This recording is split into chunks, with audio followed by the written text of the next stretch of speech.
Donc l'objectif de cette soirée, c'est une masterclass. Alors on a un peu dévoyé la notion de masterclass parce qu'en général c'est payant et ça coûte très cher. Ben, chez Nombre 7, on ne fait pas les choses comme tout le monde, donc chez nous c'est gratuit et c'est du pur bonheur. Et surtout on a la chance de recevoir de vrais experts, des gens qui ont vécu ce dont ils vont nous parler. Et l'idée c'est de partager avec vous ce soir, notamment dans l'univers du polar, vraiment de faire en sorte que vous partiez avec des outils, avec des anecdotes, avec même des procédures et tout un tas de choses qui vont vous permettre demain d'être beaucoup plus précis dans ce que vous écrivez dans vos romans policiers. Donc je vous propose de vous installer. Donc on va peut-être commencer par Anne-Marie Vaillant-Solin. Vous pouvez l'applaudir, hein?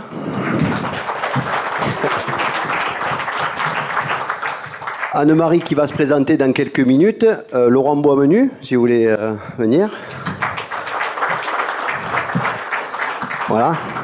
Juan Carlos. Et on a Patrick Caron qui va venir compléter ce quatuor d'experts. Donc la première chose, on va leur demander de se présenter. Et donc on va commencer par Patrick. Tu peux te présenter, Patrick?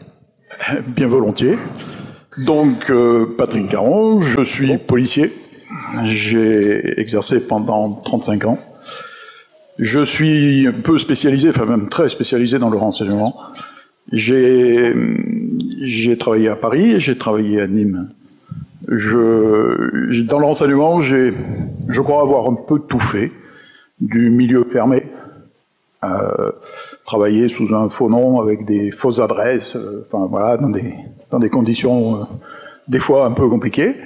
Du milieu ouvert, c'est-à-dire que des soirées comme ce soir, par exemple. Les soirées comme ce soir, oui, mais les soirées comme ce soir, j'étais plus dans le public pour écouter ce qui se disait, oui, tout à fait, ouais. et repérer les gens qui pouvaient mettre un peu peut-être la pagaille ou orienter les débats. Ok.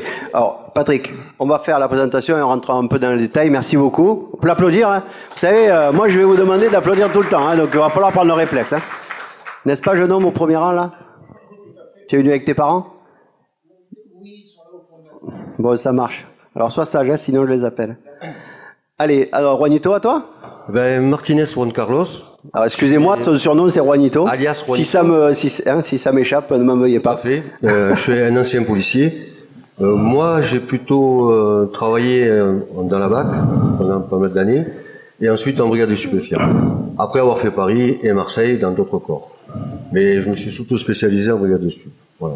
Ça a été une passion, et puis on en parlera ultérieurement. Ok, merci. Ah, c'est bien, ça vient.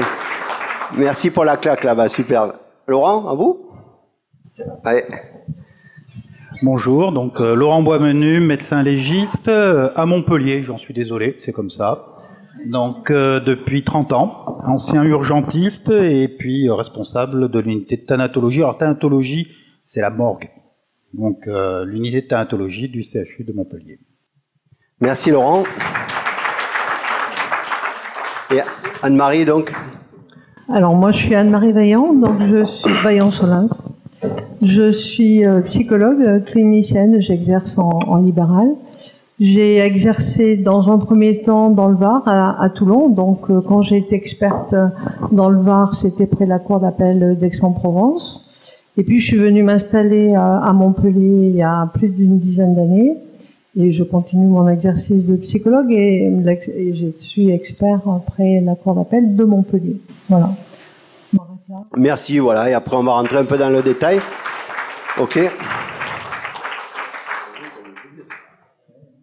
D'accord. Donc en fait, chacun à un stade particulièrement, vous pouvez avoir à intervenir dans le cadre de votre fonction. Peut-être qu'on peut démarrer peut-être dans une fonction qui va faire qu'on va détecter un comportement ou une situation qui peut être mise en exergue par un travail du renseignement.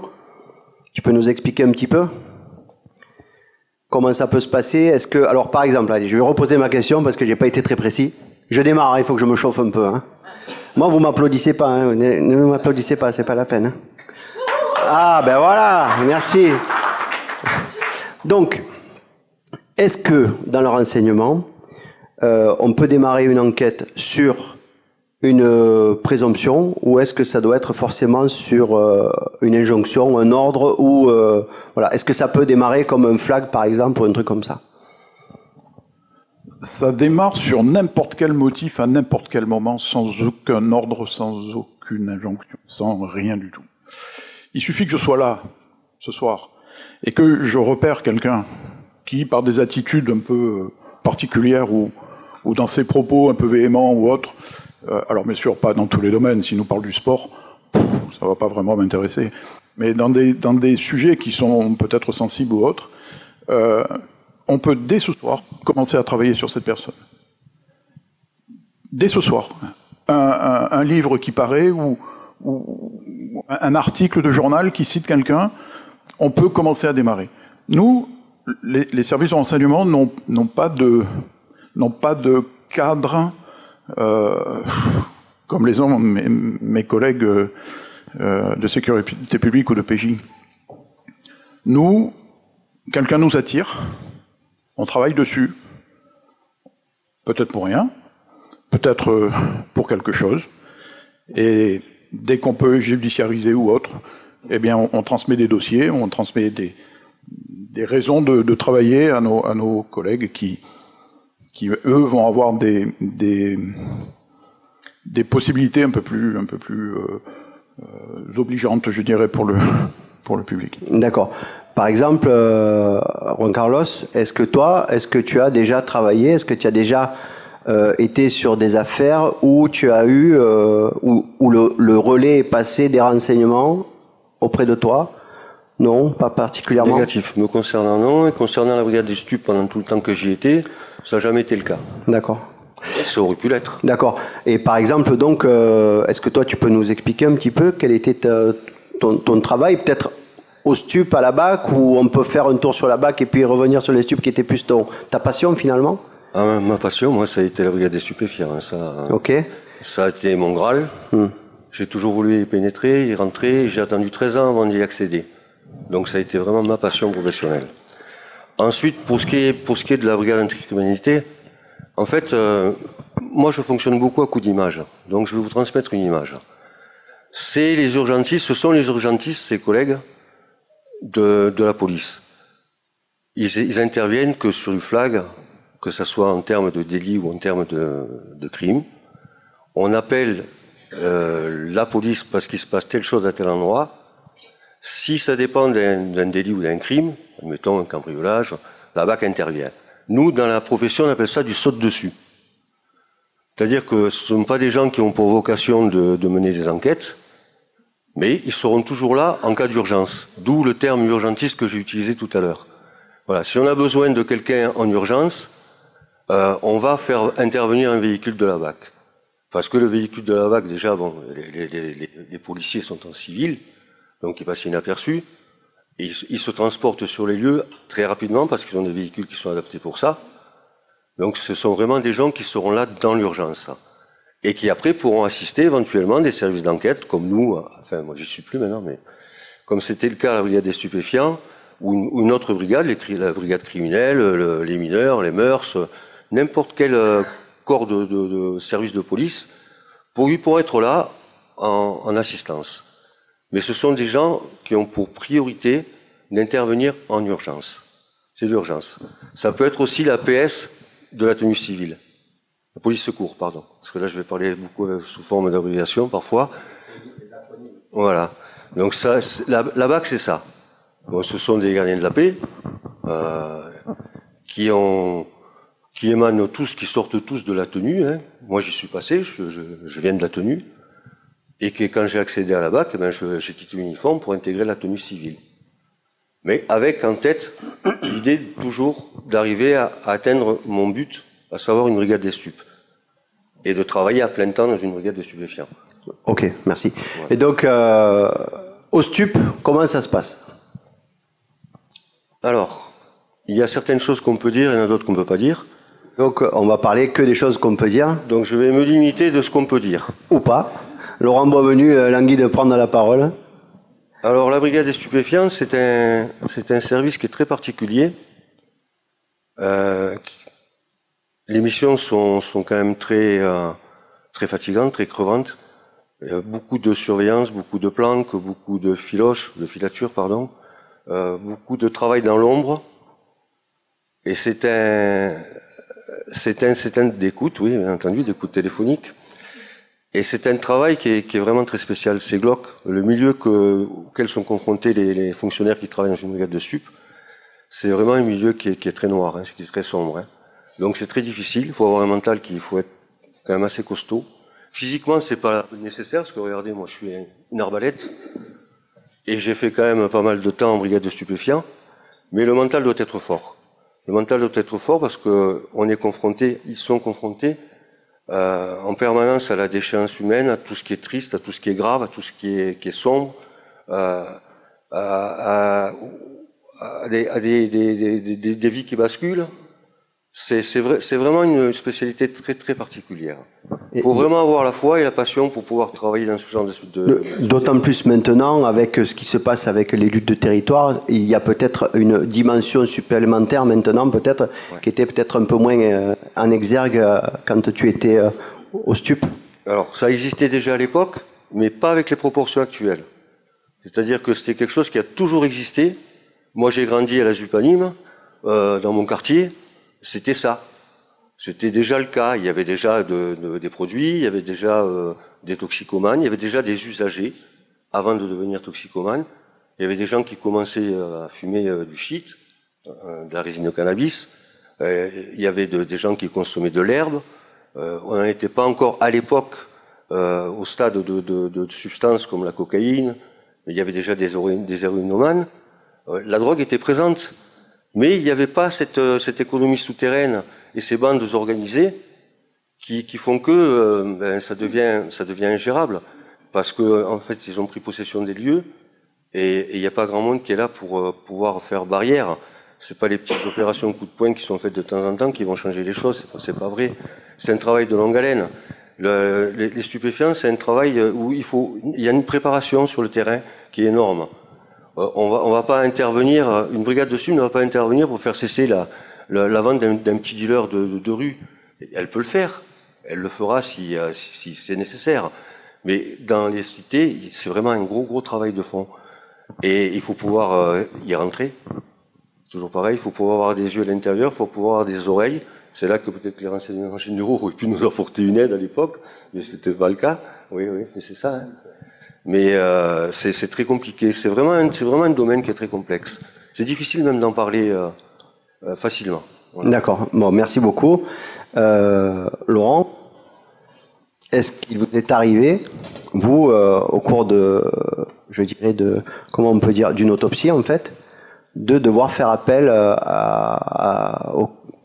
au pôle judiciaire finalement, à la police, parce que vous identifiez quelque chose qui fait que il y a une suspicion et qu'il faut passer la main et partir sur peut-être une recherche policière.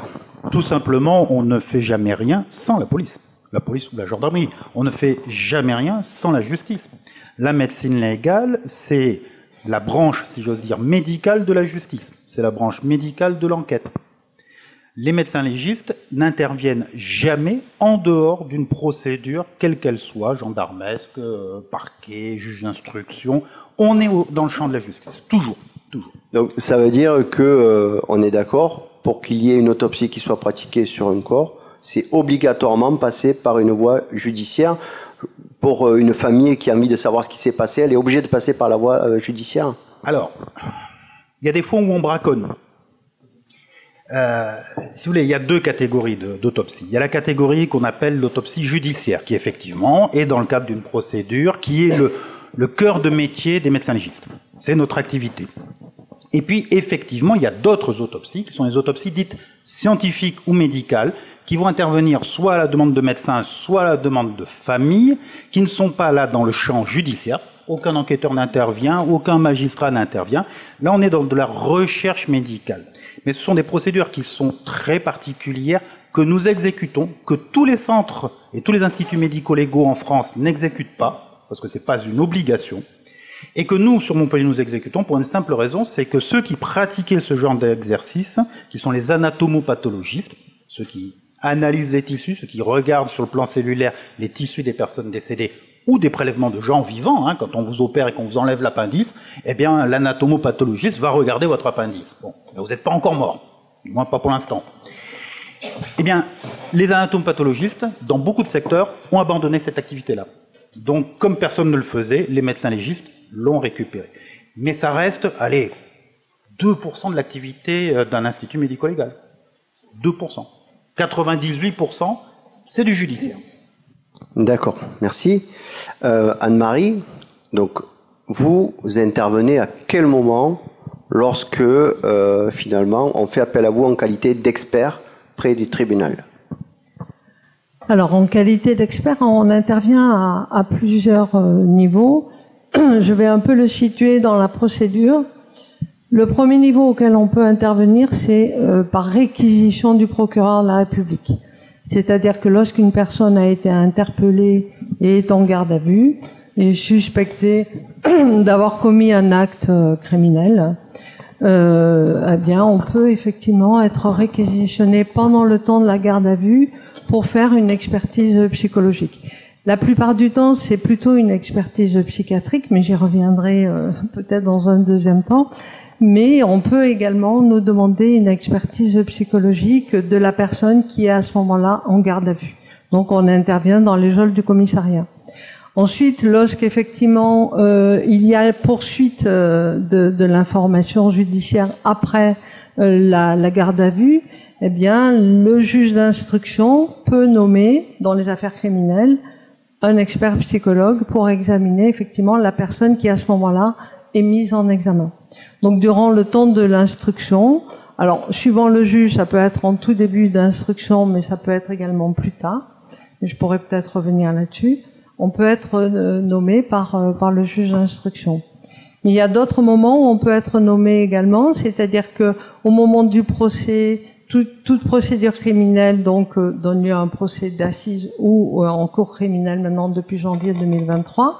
Et le président de la cour d'assises peut décider, effectivement, au moment où il prend connaissance du dossier qu'il va donc gérer pendant ce temps de la session d'assises, il peut également à ce moment-là demander qu'il y ait de nouveau une expertise.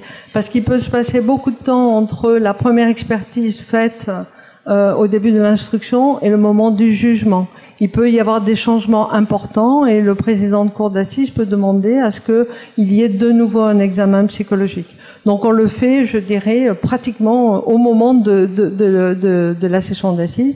Et la dernière étape où on peut intervenir, c'est à la demande du juge d'application des peines. C'est-à-dire que la personne qui a été condamnée et qui est détenue peut faire appel durant sa détention et demander des remises de peine.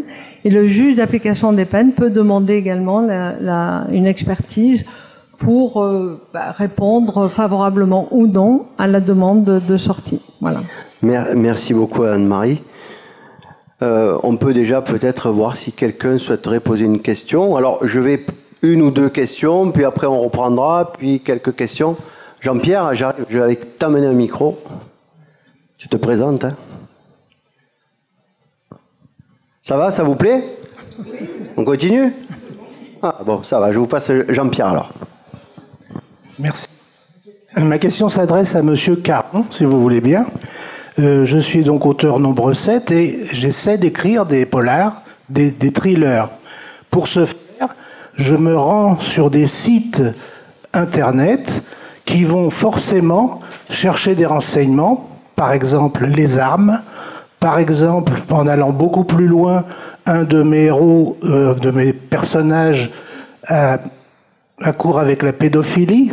Vous voyez jusqu'où on peut aller, enfin vous le savez, en écrivant. Je voudrais savoir si les renseignements généraux, d'une manière ou d'une autre, peuvent se rendre compte de mon parcours sur Internet et se poser des questions à mon sujet. Merci. Eh ben bravo. Toi, je sais où tu vas dormir ce soir, hein? Pas chez toi. Hein? Vous voulez votre fiche? Non, seuls 10% des Français sont fichés dans les services de renseignement. Et on est beaucoup plus nombreux à être fichés à la sécurité sociale. la surveillance de l'Internet, ça n'est plus les services de renseignement qui le font depuis l'explosion de l'informatique et des réseaux sociaux. La surveillance est faite par des services de police judiciaire, police et gendarmerie, hein, bien sûr. Et c'est eux qui font ce travail-là. Ce ne sont plus les services de renseignement. On l'a fait, mais ça a été abandonné. Donc, mais je suis persuadé que, vous savez, ça fonctionne par des mots-clés. Donc, il est fort probable que vous soyez sorti sur un registre, mais que quand on s'aperçoit que c'est bon, les enquêtes sont rapides hein, pour savoir si la personne elle est susceptible d'entraîner des recherches ou pas. Ça nous prend pas longtemps. Donc, quand on voit que c'est un écrivain qui a déjà sorti soit des articles, soit des livres, soit des choses comme ça, on va le laisser travailler tranquillement. Hein. Il peut être serein et dormir sur ses deux oreilles. Que ce soit pas un alibi non plus. Hein. Non, mais enfin, bon, on saura le retrouver. Ça marche, on sait où tu habites, Jean-Pierre. Est-ce qu'il y a une autre question? Non? Moi, je vais en poser une, puisque tu as le micro, Patrick. Est-ce que tu as eu, par rapport, je dirais, à l'environnement, on va dire, géopolitique et surtout les événements géopolitiques actuels, est-ce que tu as eu, au cours de tes responsabilités, et est-ce que tu peux éventuellement nous parler du travail de renseignement, justement, qui peuvent avoir à travailler sur les cellules djihadistes ou les choses comme ça? Il fallait que tu savais qu'elle allait arriver, celle-là. Ah, j'en étais sûr. J'en étais sûr. Oui, évidemment. Bon, les grands spécialistes de la radicalisation, il ne faut pas se leurrer, c'est la DGSI. La DGSI, c'est le service vraiment opérationnel. Mais la DGSI ne s'empare d'un dossier qu'à partir du moment où le renseignement territorial aujourd'hui, les anciens renseignements généraux, on a changé le nom, mais on n'a pas changé les missions. Donc, c'est le renseignement territorial qui dégrossit les sujets et qui, on a une réunion. Bon, je ne pense pas que ce soit vraiment très secret. On a une réunion tous les mardis en préfecture à ce sujet-là. Et là, on échange nos dossiers et ils nous disent ben ça baisse d'intensité, vous pouvez le reprendre. Enfin, on échange beaucoup. Donc, on travaille évidemment. Et sur les 5 dernières années de ma carrière à Nîmes, mon épouse peut le confirmer, je n'ai pas dormi 2 heures consécutives pendant 5 ans quasiment, à cause des appels à des sujets de radicalisation. D'accord. Merci Patrick. Tiens, docteur Boismenu. Bon, docteur, c'est vous, il n'y en a qu'un. Une question toute bête. Est-ce qu'il vous est arrivé de tomber sur deux ou deux? Bravo madame. Est-ce qu'il vous est arrivé de tomber sur une situation pour laquelle votre art ne vous permet pas de vous prononcer?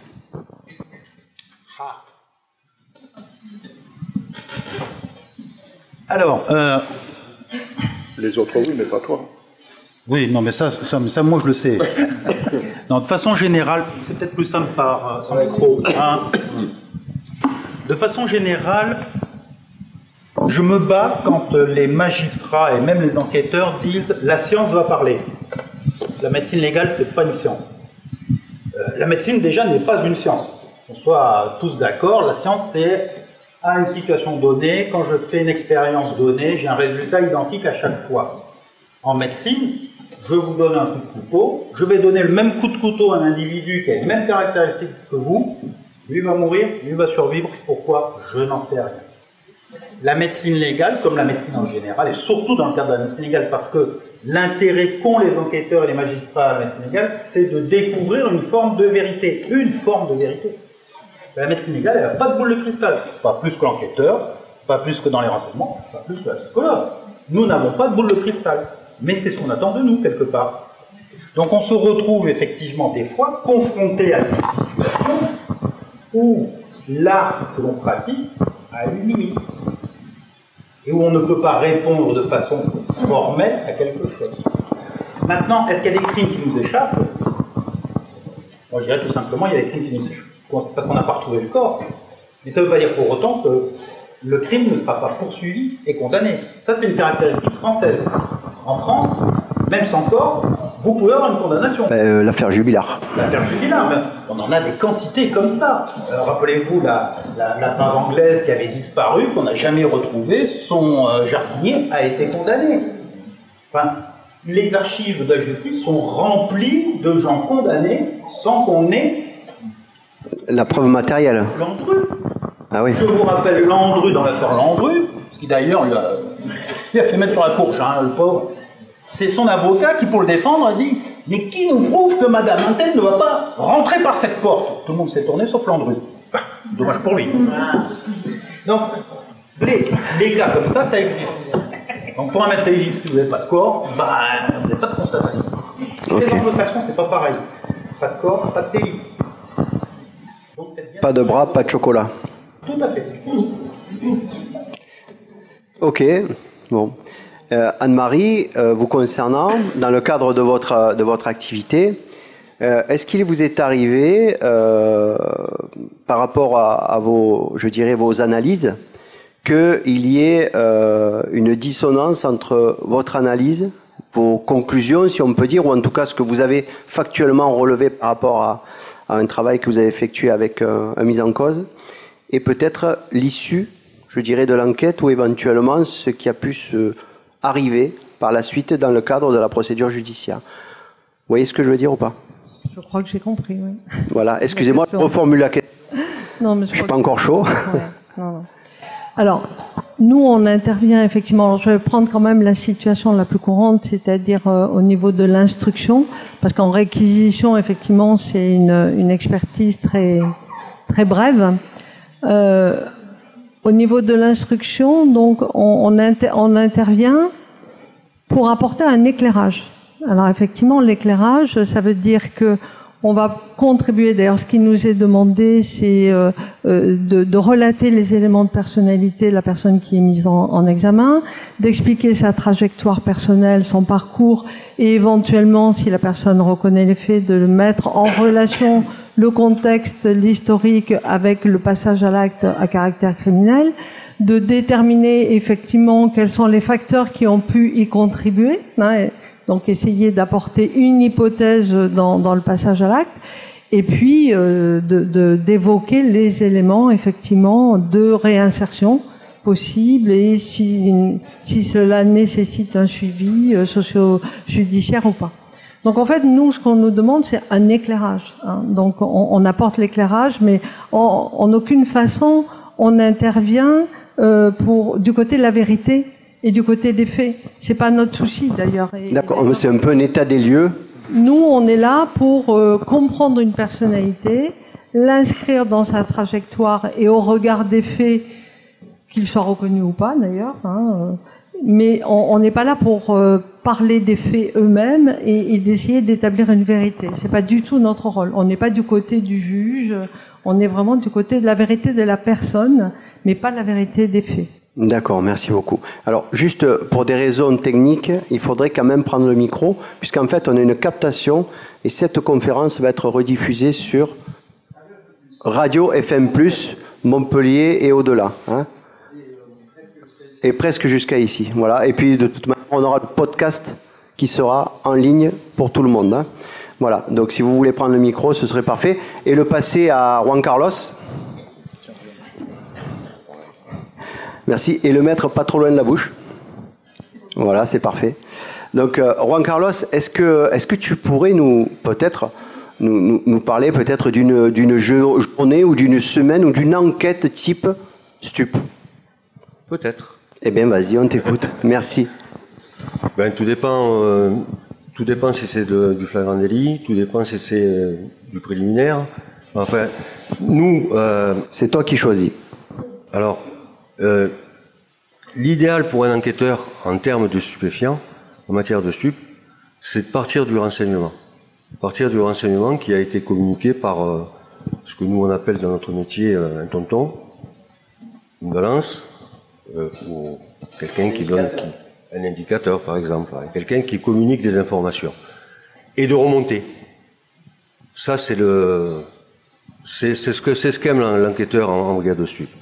Il aime partir du renseignement, avoir à découvrir qui fait partie, d'abord si c'est réel, la confirmation. Il faut qu'on sache si effectivement le renseignement est bon ou s'il n'est pas bon.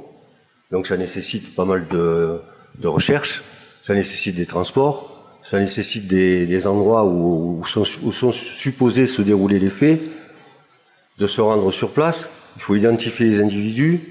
C'est tout un travail en amont qui est extraordinaire. Moi, c'est ce que j'ai beaucoup aimé.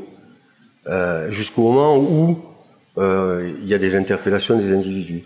Mais avant, il y a la constatation des faits, c'est-à-dire est-ce qu'on a réellement affaire à un trafic? Il faut le savoir. Est-ce qu'il y a des ventes qui ont lieu sur la voie publique? Donc tout ça, ça nécessite des observations, ça nécessite des planques, ça nécessite des films, du film, de la photographie, et ça prend énormément de temps. C'est ce travail-là en amont qui, honnêtement, moi, m'a toujours beaucoup plu le plus. Jusqu'au moment où on a la certitude que, effectivement, on a bien affaire à un trafic de stupéfiants. Le trafic de stupéfiants, c'est une cession. Hein. Enfin, ce sont des cessions. Après, ça peut être un trafic beaucoup plus important en fonction de la quantité, bien entendu. Mais on part toujours de détention, de cession, et pour partir de tout ça, à la base, il faut avoir des usagers. C'est par les usagers, le 3/4 du temps, qu'on arrive à remonter les maillons.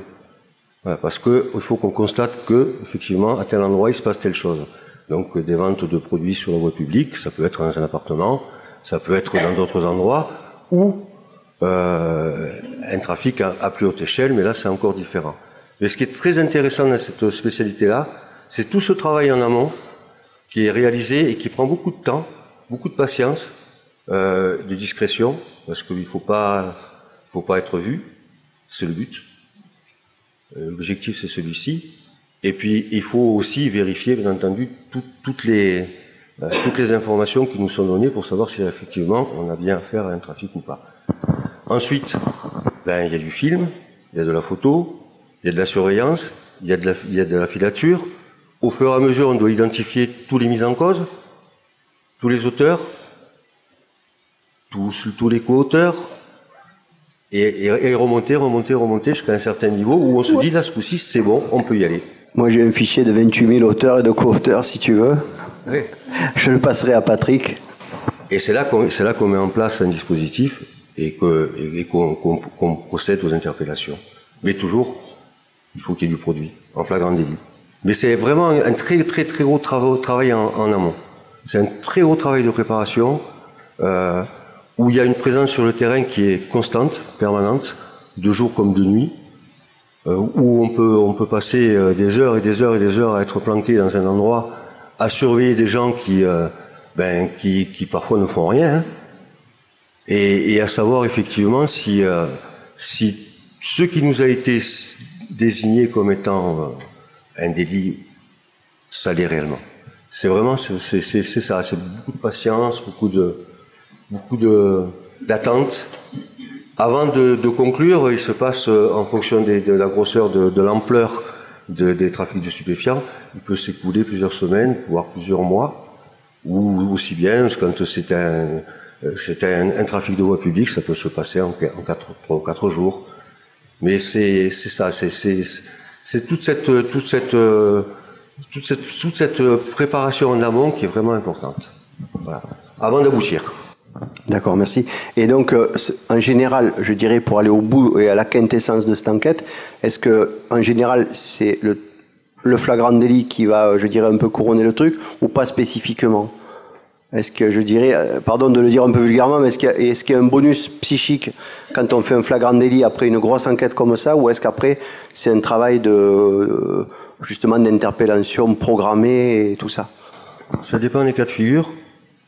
On a été confronté, nous, à Montpellier, sur du gros deal de rue, mais vraiment à grosse échelle, avec une multiplication de produits, avec pratiquement tout ce qui se trouvait sur le marché à l'époque, en partant de la résine de cannabis, en passant par la cocaïne, en passant par le LSD, par l'acide lysergique, hein, pour ceux qui ne le savent pas, par les extasies. On est tombé.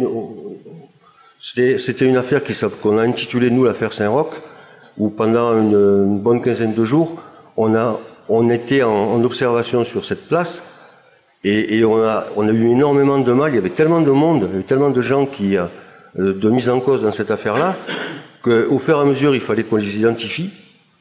Donc ça a pris énormément de temps et on assistait à des ventes sans pouvoir, ce que nous on appelle casser. Casser, ça veut dire interpeller, parce que on n'avait pas encore identifié tout le monde, parce que il fallait en fait que le scénario, que le théâtre soit mis à nu totalement, et c'était pas le cas. Et là, moi j'ai passé des nuits complètes tout seul dans une planque à observer des gens, à les entendre parler, ils étaient en dessous de moi à 3 mètres, et à jurer, puisque c'était enregistré. Mes surveillances étaient enregistrées, nos surveillances étaient enregistrées, et à jurer en entendant parler de sommes d'argent énormes, et en voyant autant de gens venir se servir en divers produits. C'était un marché public. Alors tout dépend des quantités, tout dépend des cas de figure, il peut y avoir des deals de voie publique qui peuvent être cassés en quelques heures. Il suffit d'identifier un vendeur et d'avoir 2 ou 3 acheteurs, parce que la base quand même c'est le client. C'est le client qui vient se ravitailler. Sans le client, on ne peut pas monter de bonnes procédures. Sans l'usager, on n'a pas la certitude que les faits sont réels. Voilà. Donc il nous faut du client. Et ça c'est très long. C'est un travail qui est très minutieux. C'est un travail où il faut être très patient, où il faut pas aimer rentrer à l'heure, surtout pas. Où les couples mariés, le reste très peu. Il y a énormément de divorces dans cette spécialité-là, parce que l'homme ou la femme, parce qu'il y a des femmes aussi qui sont en brigade de stup, sont rarement à la maison ou rentrent à des heures pas possibles. C'est un travail où il faut pas aimer avoir des habitudes. Il n'y a pas d'habitude dans ce genre de spécialité. Enfin, les cas de figure sont tellement multiples et variés sur les ventes que là j'ai cité un cas bien particulier, mais ça peut se produire pour de l'appartement, pour du bar, pour de la voie publique. Ça peut être aussi du trafic international, mais ça on pourrait même pas le. Et maintenant il y a beaucoup les taxiphones aussi apparemment. Parce qu'il y a eu quelques affaires sur Nîmes de taxiphones, d'épicerie de nuit, pardon. Épicerie de nuit, oui, tout à fait. Des bars à chicha, il y a en fait, moi, ce n'est que mon avis, hein, mais j'ai l'impression actuellement que depuis pas mal de temps déjà d'ailleurs, que les produits stupéfiants sont au centre de tout. Mais vraiment de tout ce qui est possible d'imaginable en termes de crimes et de délits. C'est-à-dire que n'importe quelle affaire criminelle qu'on peut entendre, généralement il y a toujours des produits au milieu, il y a toujours des individus qui ont pris soit de l'alcool, soit de la drogue, souvent des drogues, et c'est souvent le cas. L'impression que ça devient inévitable. Moi personnellement, je sais pas vous, moi je sais que la guerre n'a jamais été gagnée, je sais qu'elle ne sera jamais gagnée, donc je sais qu'on aura ce fléau-là tout le temps. Peut-être qu'une réaction des politiques il y a 50 ans en arrière ou 60 ans en arrière aurait peut-être pu éviter le pire, mais là, c'est fini. Hein. Donc, en fait, quand on fait ce genre de spécialité, quand on est dans ce genre de spécialité, toutes les petites victoires sont importantes. Voilà. On dit pas, on n'est pas là pour changer la face du monde parce qu'on n'y arrivera pas, mais chaque victoire, chaque affaire qui est traitée avec succès, parce qu'il y a beaucoup d'échecs, faut aussi le dire. Voilà, nous, ça nous suffisait largement pour nous dire on a fait correctement notre travail. Parce que franchement, c'est une guerre qui est archi perdue. Hein,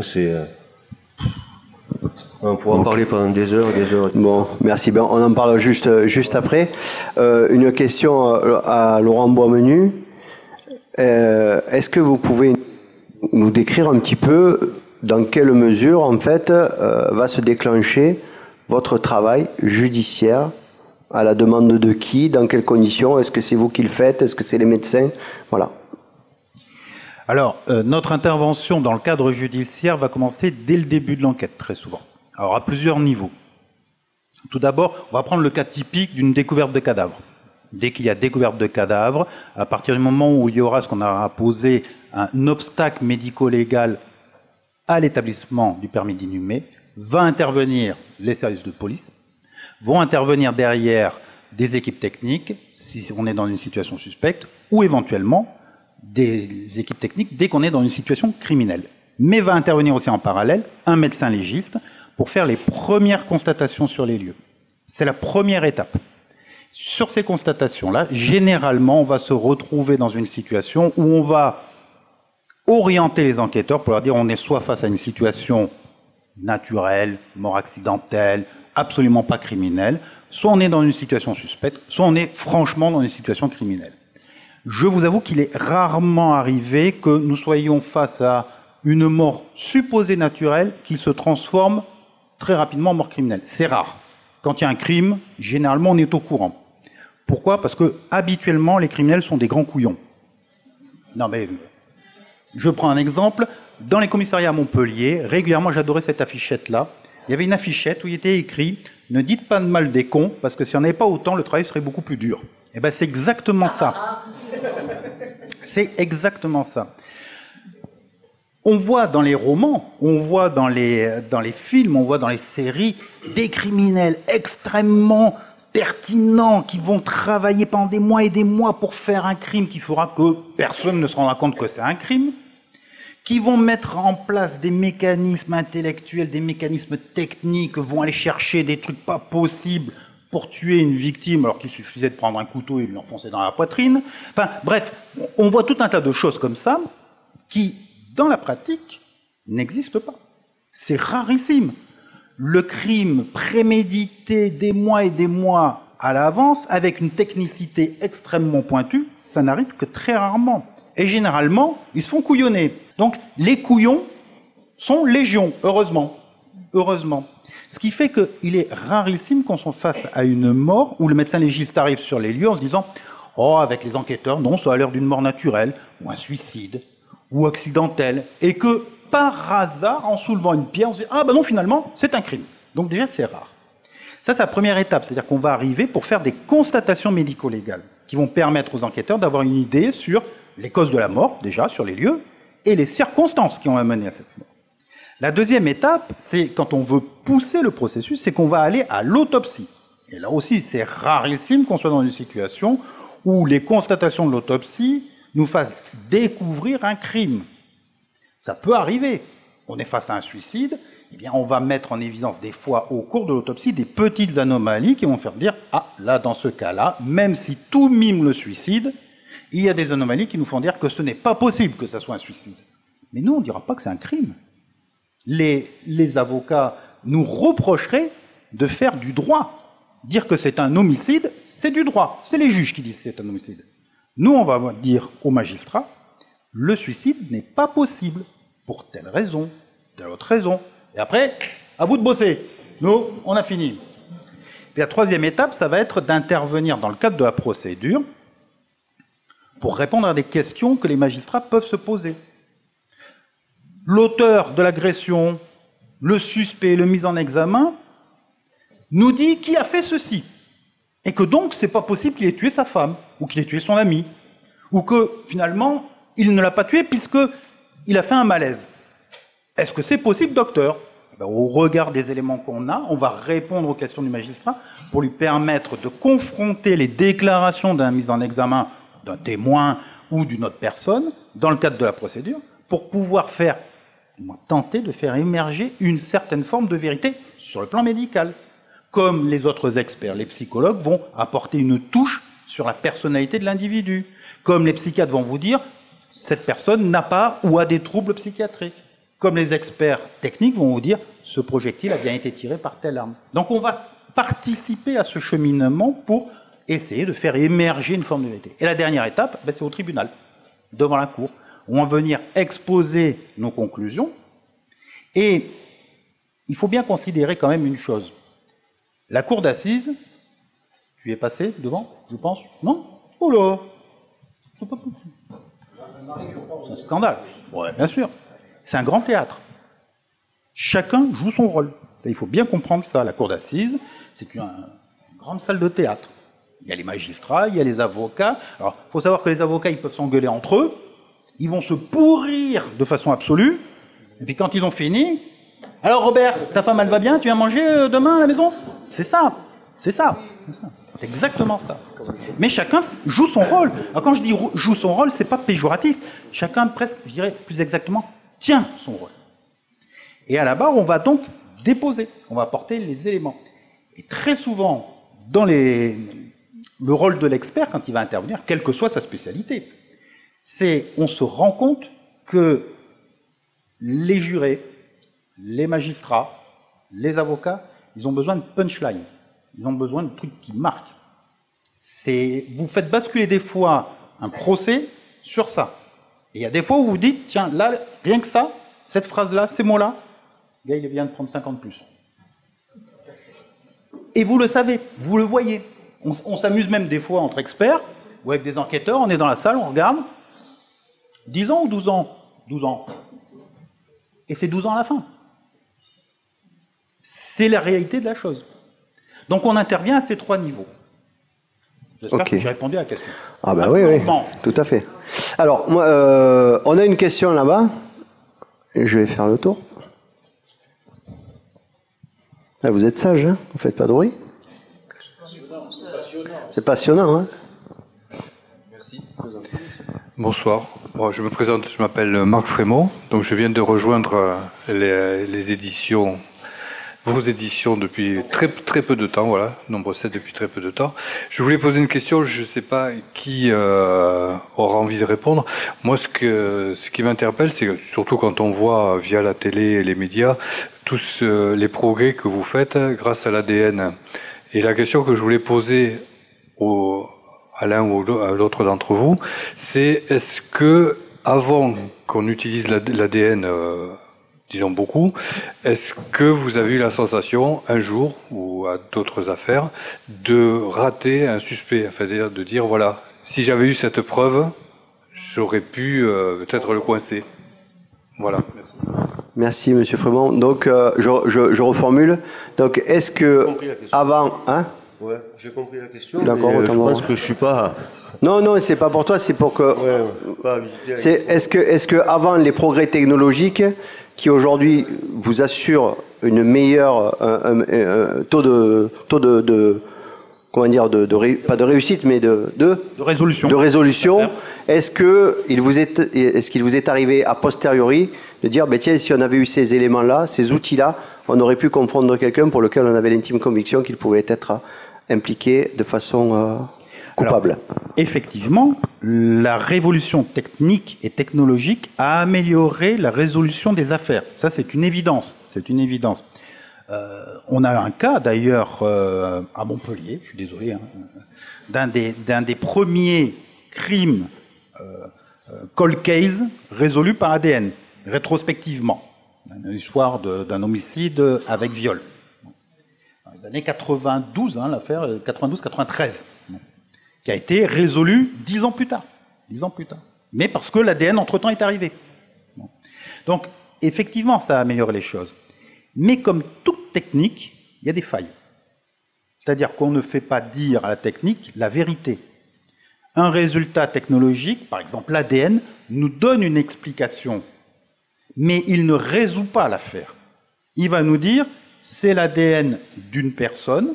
Si j'ai la chance de pouvoir le comparer avec quelqu'un d'autre, donc de l'identifier, c'est l'ADN d'un tel, mais ça me dit quoi? Ça me dit tout simplement qu'il est passé par là, qu'éventuellement il y a eu du transfert. Mais ça ne veut pas dire que c'est le criminel. Tu as eu l'affaire du grêlé? Voilà, l'affaire du grêlé. Il y a même une autre affaire qui est encore plus amusante, si on peut dire, c'est où on se basait sur l'ADN, on accusait et on condamnait un innocent. L'affaire c'est la région parisienne, un concierge qui viole et qui tue une jeune fille, qui laisse un préservatif sur les lieux. Or, c'est un préservatif qu'il a récupéré dans la poubelle, c'est pas son sperme.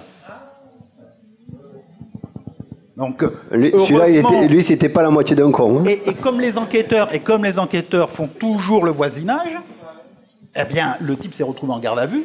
Heureusement qu'il avait un alibi absolu qui lui a permis de dire que non, il ne pouvait pas avoir tué sa voisine. Sinon, il était bon. On lui disait, monsieur, c'est votre ADN, vous êtes cuit. Et là, allez le défendre devant la cour d'assises. C'est fini, c'est terminé. Surtout que quand on dit la science a parlé, la porte elle est fermée, on ne discute plus. Hein. C'est terminé. Donc, La technologie, c'est comme toute chose. On dit bien, science sans conscience n'est que ruine de l'âme. C'est exactement ça. La technologie évolue, elle améliore les choses, elle permet de résoudre des affaires, elle facilite la résolution de certaines affaires, mais ce n'est pas pour autant qu'on ne doit pas garder un esprit critique sur les résultats de la technologie. Merci. Une autre question? Allez, monsieur a demandé, puis après c'est d'accord? Oui, bonsoir, Christian Gastou. Alors moi, j'écris pas encore de polar, mais ça pourrait venir.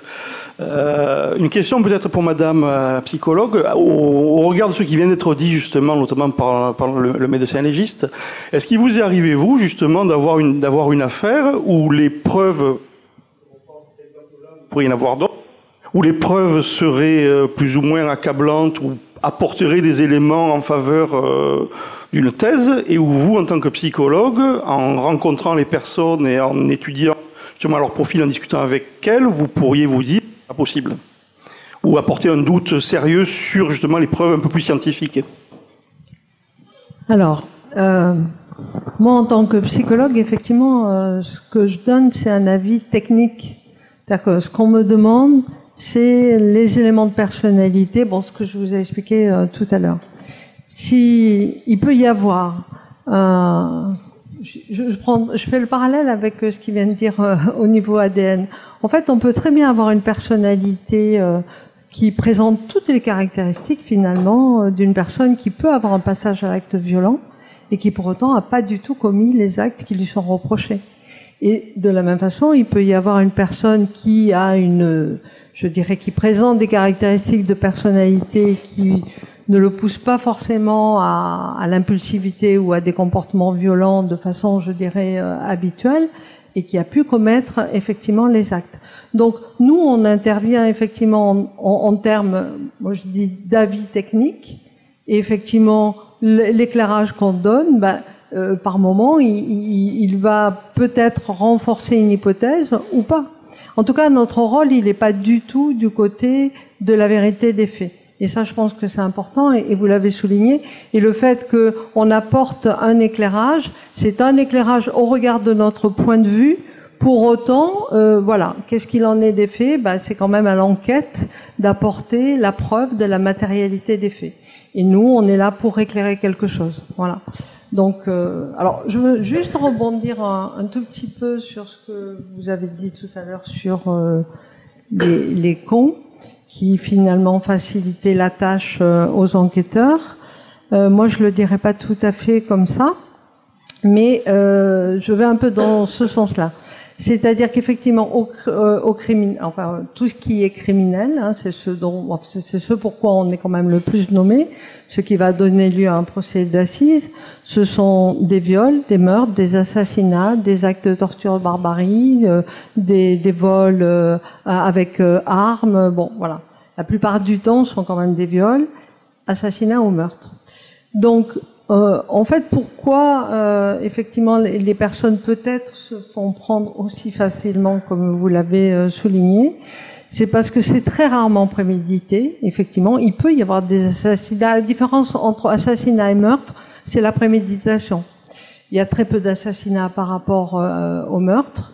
Et quand il y en a, c'est vrai que c'est quand même des choses qui sont plutôt de l'ordre du bricolage que véritablement quelque chose de très très bien pensé et organisé. Ça veut dire quoi? Ça veut dire que, en fait, on a une représentation du criminel, puisque ce sont des gens qui passent aux assises qui ont tué, certes, mais on a une représentation du criminel qui correspond pas du tout à la réalité que l'on rencontre. Et le criminel que l'on rencontre, c'est quand même la plupart du temps des gens tout à fait ordinaires, qui présentent pas de caractéristiques, de pathologie particulière, mais qui ont des vécus très souvent chaotiques, qui ont eu effectivement des épreuves dans leur vie qui n'ont pas été dépassées, qui n'ont pas été sublimées, qui se sont accumulées. Et puis il y a un moment donné, le passage à l'acte qui vient se mettre à la place d'une capacité de la personne à élaborer sa souffrance. Donc en fait, on est dans quelque chose qui est très pulsionnel, impulsif. Alors voilà, c'est une autre façon de dire que on arrive effectivement à les reconnaître, à les identifier assez facilement. Merci Anne-Marie. Jeune homme, vous vous présentez? Bonsoir tout le monde, je suis Aliou Diallo, auteur chez Nombre 7 éditions depuis octobre passé. Je suis étudiant à l'université de droit à Montpellier. Et moi, ma question sera posée à madame. J'aurai deux, mais l'une découlera de l'autre. Alors, j'aurais voulu savoir, est-ce que dans votre travail de psychologue, vous êtes parfois amené à aider les juridictions à déterminer l'intention coupable des auteurs de crimes, c'est-à-dire le dol spécial parfois pour savoir est-ce que j'ai commis un crime dans l'intention de le faire ou non. Alors, moi, en tant que psychologue, je réponds aux questions que me pose le juge. Donc, je dois limiter ma mission à répondre à ces questions. Et à aucun moment donné, dans mon rôle, effectivement, j'ai à me substituer à la justice ou à apporter, je dirais, un élément d'information qui relèverait de son enquête. Donc moi, je réponds aux questions qui sont effectivement sur la personnalité, comme je vous l'ai dit, sur le parcours, sur qu'est-ce qui a pu causer le passage à l'acte. Lorsque la personne, effectivement, reconnaît l'acte, ce qui est quand même assez fréquent, eh bien, effectivement, on va pouvoir travailler lors de l'examen psychologique sur la mise en relation de l'acte avec des éléments de personnalité ou du parcours.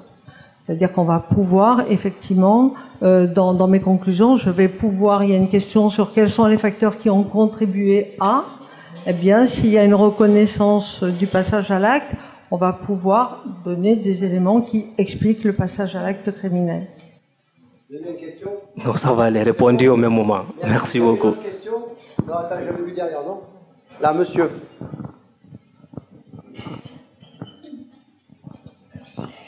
Bonjour, pour Monsieur Martinez. Oui, je suis Jean-Yves Moine, je suis un auteur de Nombre 7. Je voulais savoir si vous pouviez nous donner quelques explications sur l'économie du trafic de drogue, du trafic de stupéfiants. Merci, Monsieur Boin. Tu nous fais bilan et perspective à 5 ans? Je dirais que c'est une question quand même relativement embarrassante. Vous voulez savoir quoi exactement? Le quoi? Le fonctionnement? Ce qui est dessous?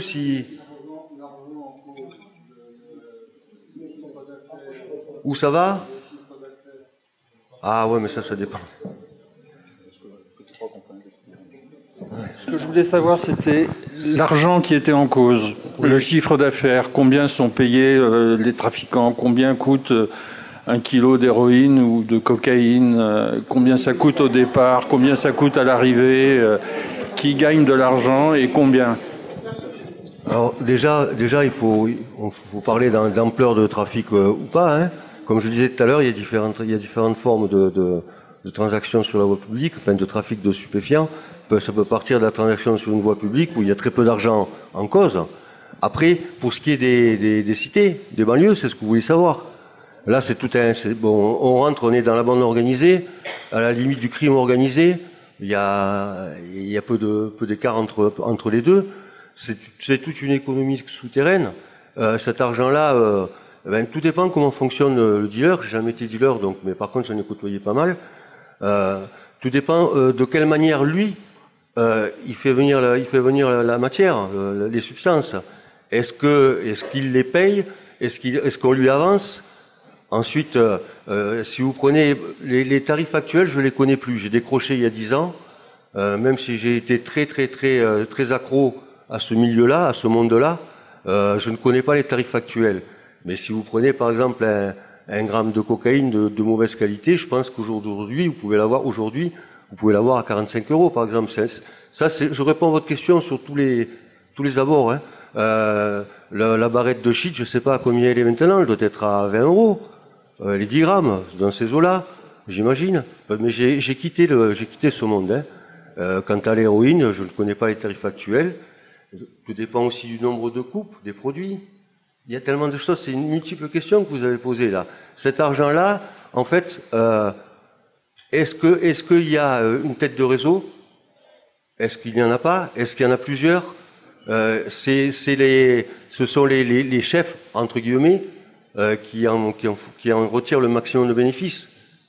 Après, quand on descend toute la hiérarchie virtuelle de ces trafics organisés, plus on descend, plus quand on arrive au chouf, à celui qui est dans la rue, qui siffle quand les flics arrivent, il gagnera pas la même chose que l'intermédiaire, que le rabatteur qui va ramener du client au dealer, ou que le dealer, et qui gagnera aussi pas pareil que le semi-grossiste, que le grossiste, ou que la tête de réseau, je sais pas. Tout dépend des endroits où ça se passe, tout dépend le nombre de participants qu'il y a, tout dépend de l'organisation, des produits aussi qui sont vendus. Est-ce que c'est un marché multiproduit? Est-ce que c'est juste un marché sur de la résine de cannabis? Pourquoi pas dans d'autres mondes, sur de la cocaïne? Tout dépend. Ça varie en fonction de l'ampleur du trafic.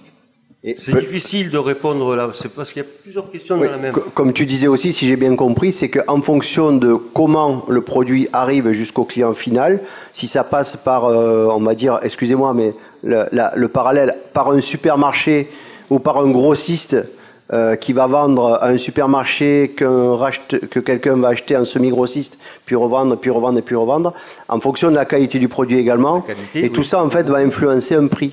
Alors, moi, je vous donne une référence, par exemple, vous avez, malheureusement, on voit beaucoup d'informations à la télé où il y a des prix qui sont écrits sur des murs. Et là, on voit combien coûte une barrette de shit, combien coûte une savonnette, qu'il y a des qualités différentes dans les produits stupéfiants. Et qu'en fait, ça, on le trouve aujourd'hui dans la presse. Et vous l'avez sur toutes les chaînes d'information de France, au moins une fois par semaine. Après, il y a des substances purement naturelles, il y a des substances semi-naturelles, semi-synthétiques, il y a des substances qui sont totalement chimiques. Là, on peut créer du produit à l'infini, quoi. Vous voyez, il y a tellement de produits actuellement sur le marché.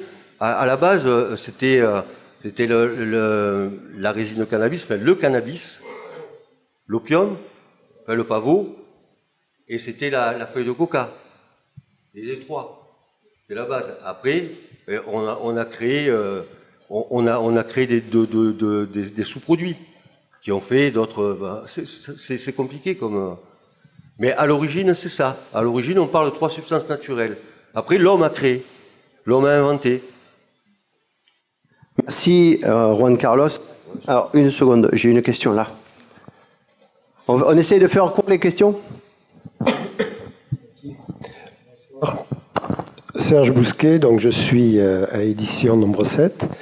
J'ai 3 questions, très brèves. La première, existe-t-il un crime parfait, selon vous? Existe-t-il le crime parfait? La deuxième, c'est concernant Madame la psychologue. Pour quelles raisons, parfois, on a également un psychiatre qui intervient? Et enfin, pour le docteur Boismenu, à quel moment considère-t-on qu'un cadavre a atteint la rigidité cadavérique? Et ça, c'est d'ordre pratico-pratique.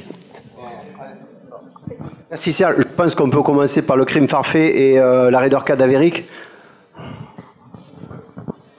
Le crime parfait existe-t-il, docteur Boismenu? À partir du moment où vous ne trouvez pas le corps, oui. En France. En France. Non, enfin, en France, non, parce que vous pouvez être condamné, mais on n'a pas pu démontrer votre crime. Aux États-Unis, s'il n'y a pas de corps, là c'est le crime parfait, parce que vous ne serez jamais condamné.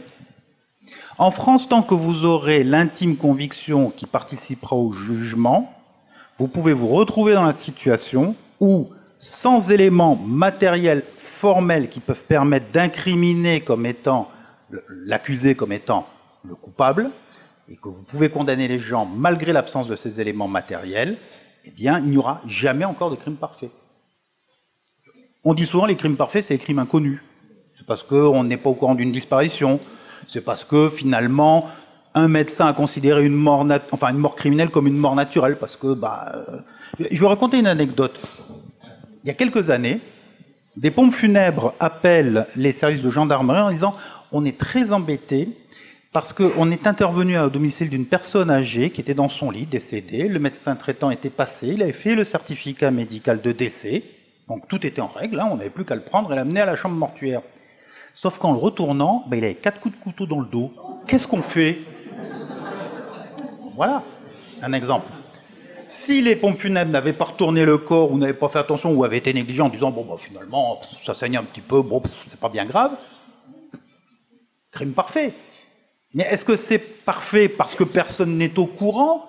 Moi je crois que le vrai crime parfait, et c'est là où ça marche aux États-Unis mais pas en France, c'est le crime où tout vous accuse et on peut rien prouver. Ça c'est le crime intellectuellement parfait.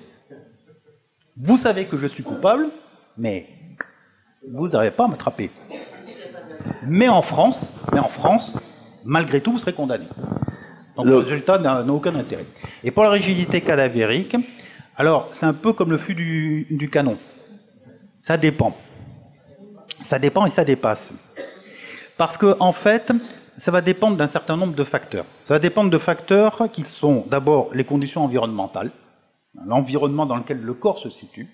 Ça va dépendre des causes de la mort. Certains processus qui amènent à la mort vont accélérer le processus de rigidité, donc vont avoir tendance à le ralentir. Ça va dépendre aussi des conditions dans lesquelles le corps va évoluer. C'est-à-dire que il faut prendre en compte l'environnement s'il est stable ou s'il y a des variations. Si vous êtes dans une zone où la température est constante, où la température va être variable. Si vous êtes face à une vitre,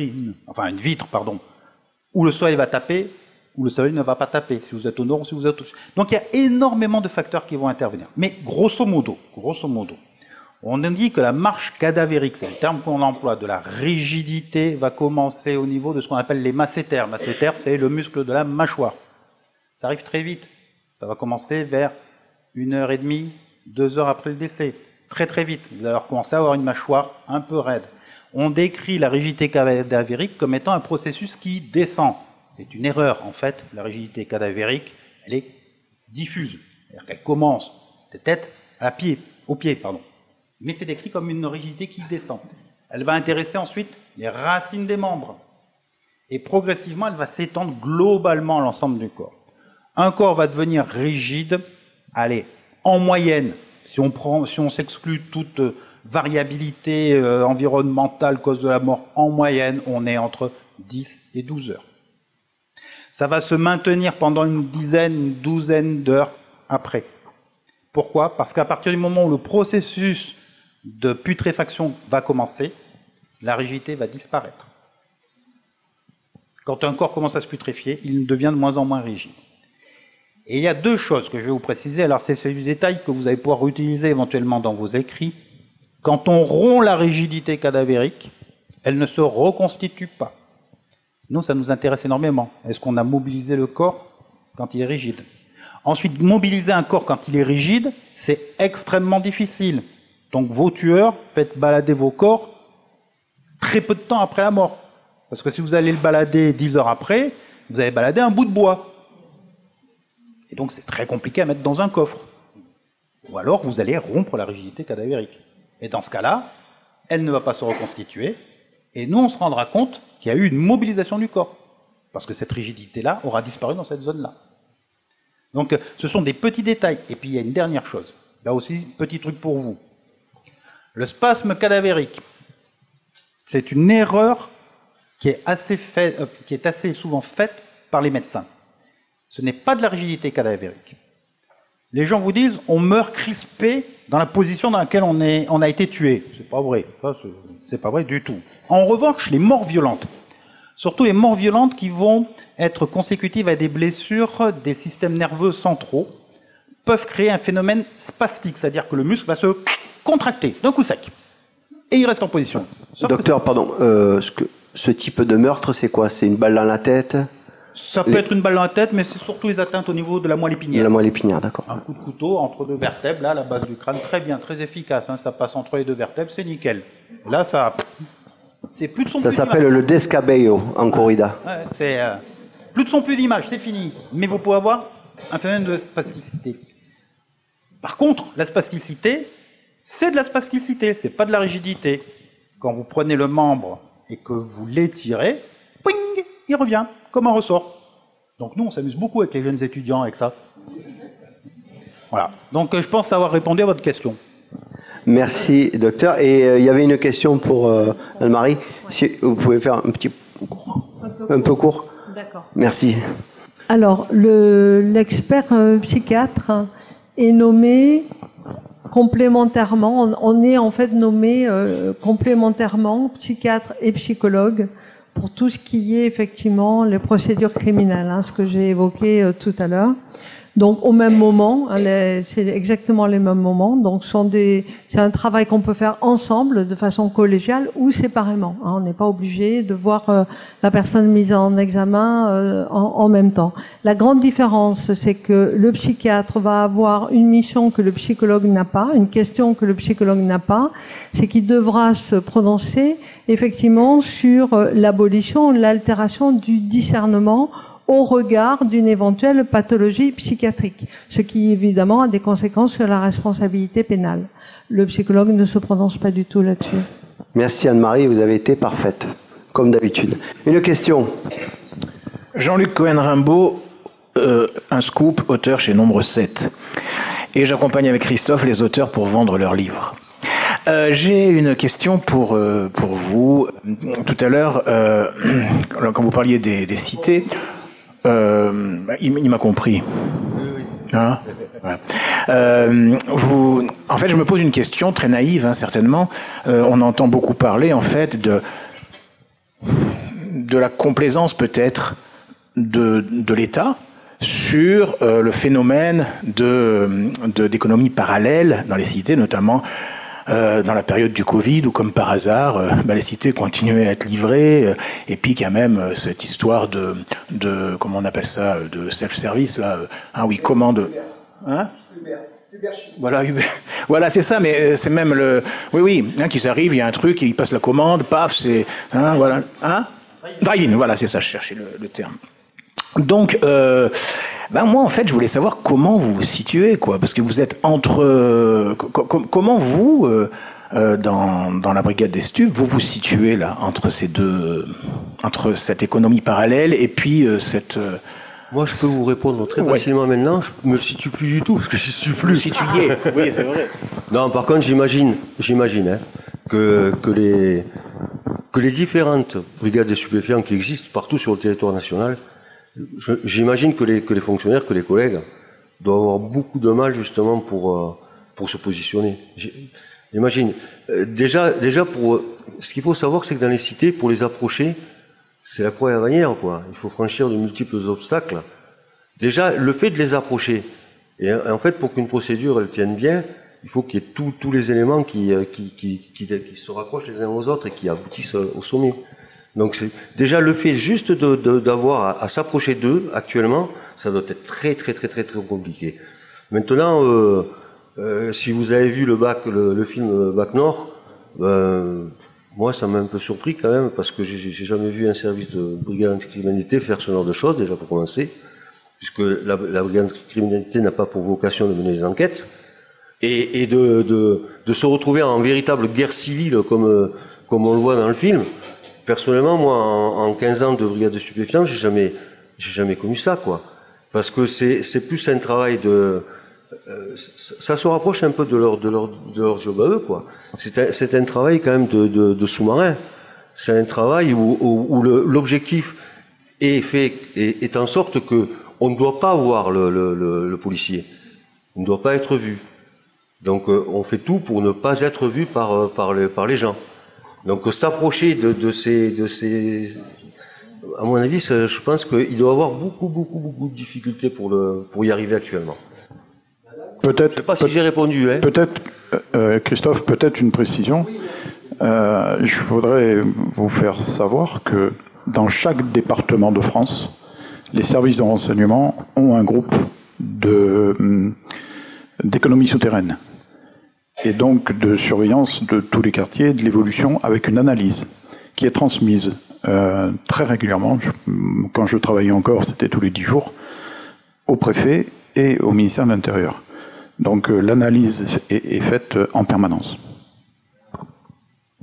Mais vous n'imaginez pas le travail des renseignements généraux et mes collègues non plus. Oui, bonjour, je suis Ariane de Loire-Méril, auteur de Polar, entre autres. Je travaille pour Nombre 7 après m'être faite arnaquer par une autre maison d'édition auparavant. Je ne suis peut-être pas la seule dans le cas. Mais bon, je voulais savoir, est-ce que les insectes ont encore leur effet dans la criminalité? Et sont-ils encore utilisés? Enfin, est-ce qu'ils ont encore leur utilité? Ils ont leur utilité.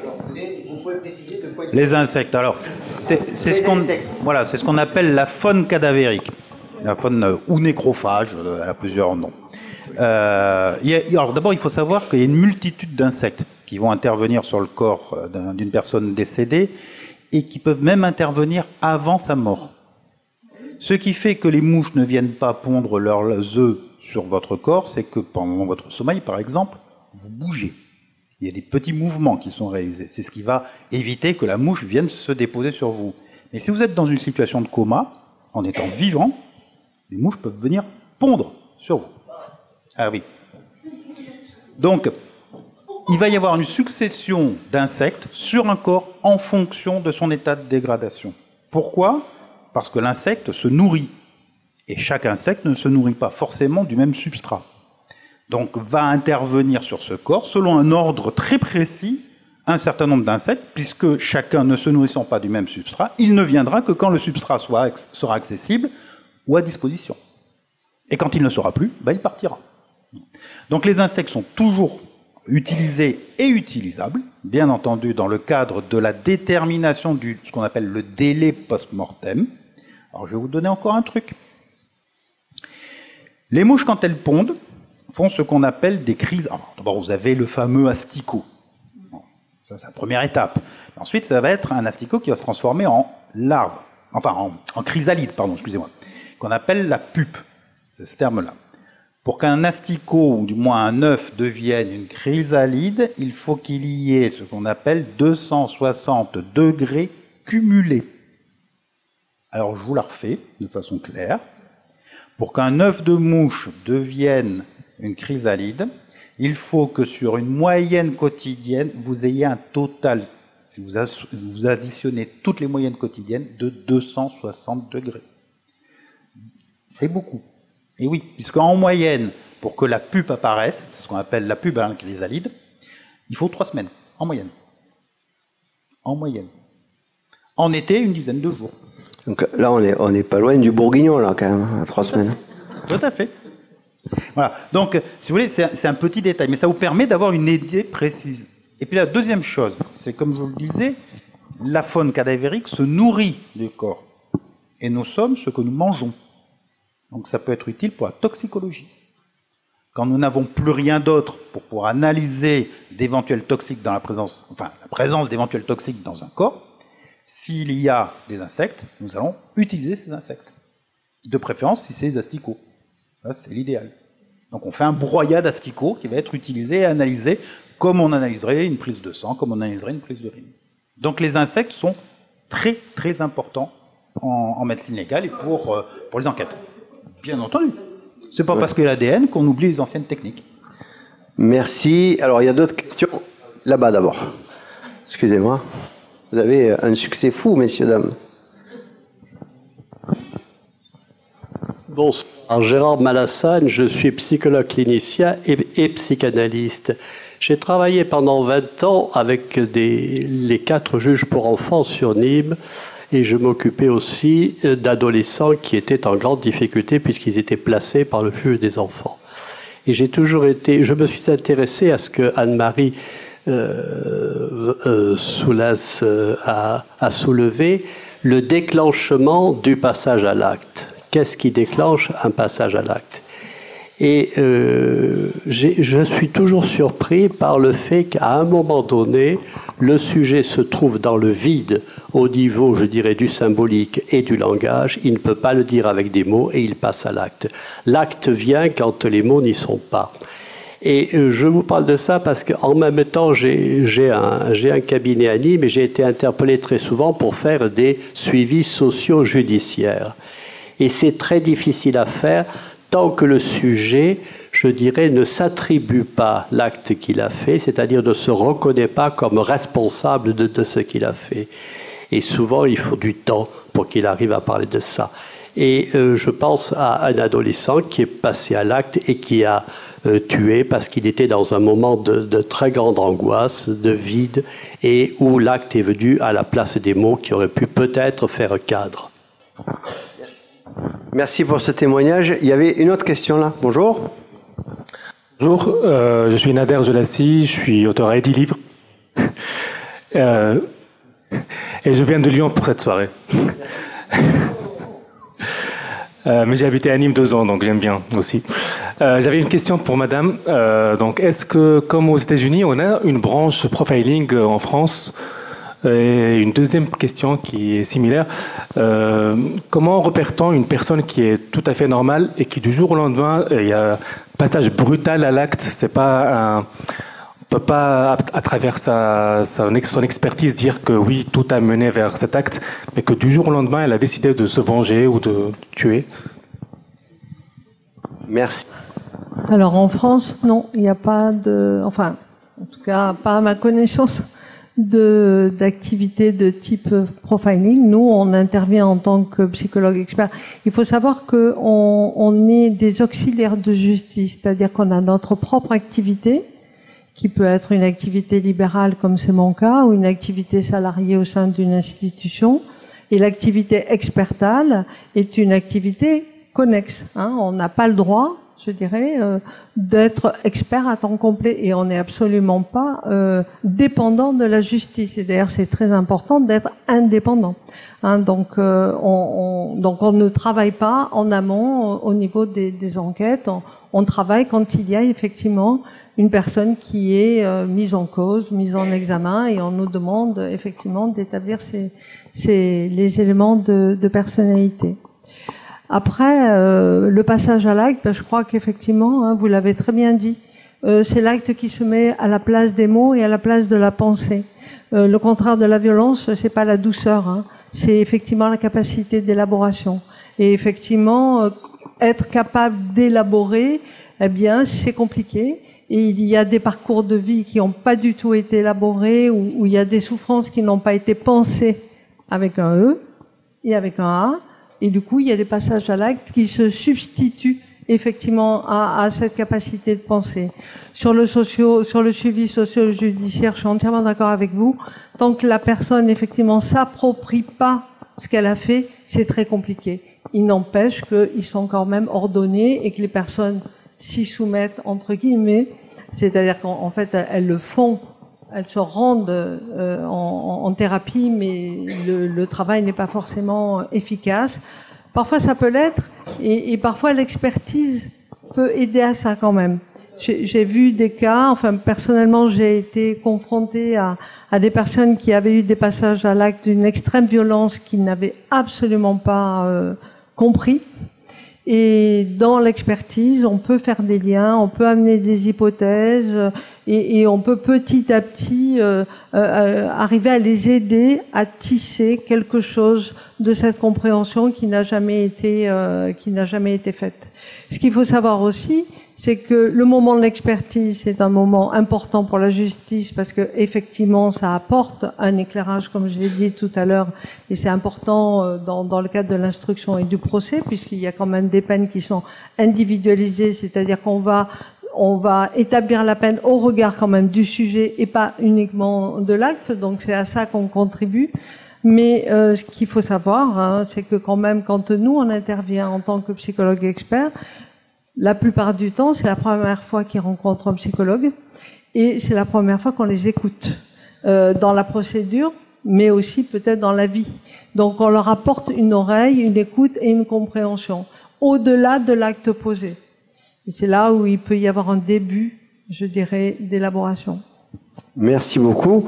Alors, une dernière question et après je vais reprendre. On va se donner encore un petit quart d'heure parce que, si ça vous va. Et après, on conclura et puis on ira partager un petit verre et puis de quoi se sustenter un peu. Hein, monsieur? José Rigaud, de Lyon également.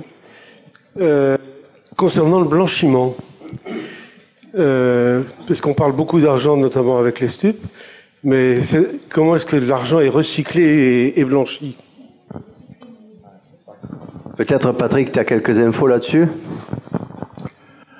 Alors, moi, je ne peux pas vous parler du blanchiment au niveau international. Hein. Je peux vous parler du blanchiment local. Oui.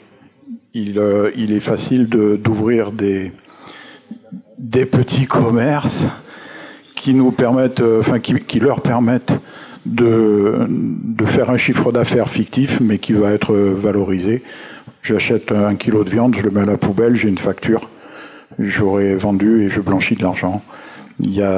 Ça se retrouve chez les coiffeurs, ça se retrouve dans plein de domaines, et les services de renseignement suivent tout ça et l'analysent, évidemment. Mais ça, c'est le blanchiment local. Après, je suis pas capable de monter dans les blanchiments internationaux. Je vais en profiter que tu aies le micro pour te poser une question. Est-ce que dans le cadre de ta carrière, il t'est déjà arrivé d'être surpris par l'ampleur de ce pour lequel tu as commencé à enquêter? Une surprise, je dirais, comment dire? C'est-à-dire que, en gros, tu sais, tu tires une fleur et en fait, tu montes un arbre, quoi, voilà.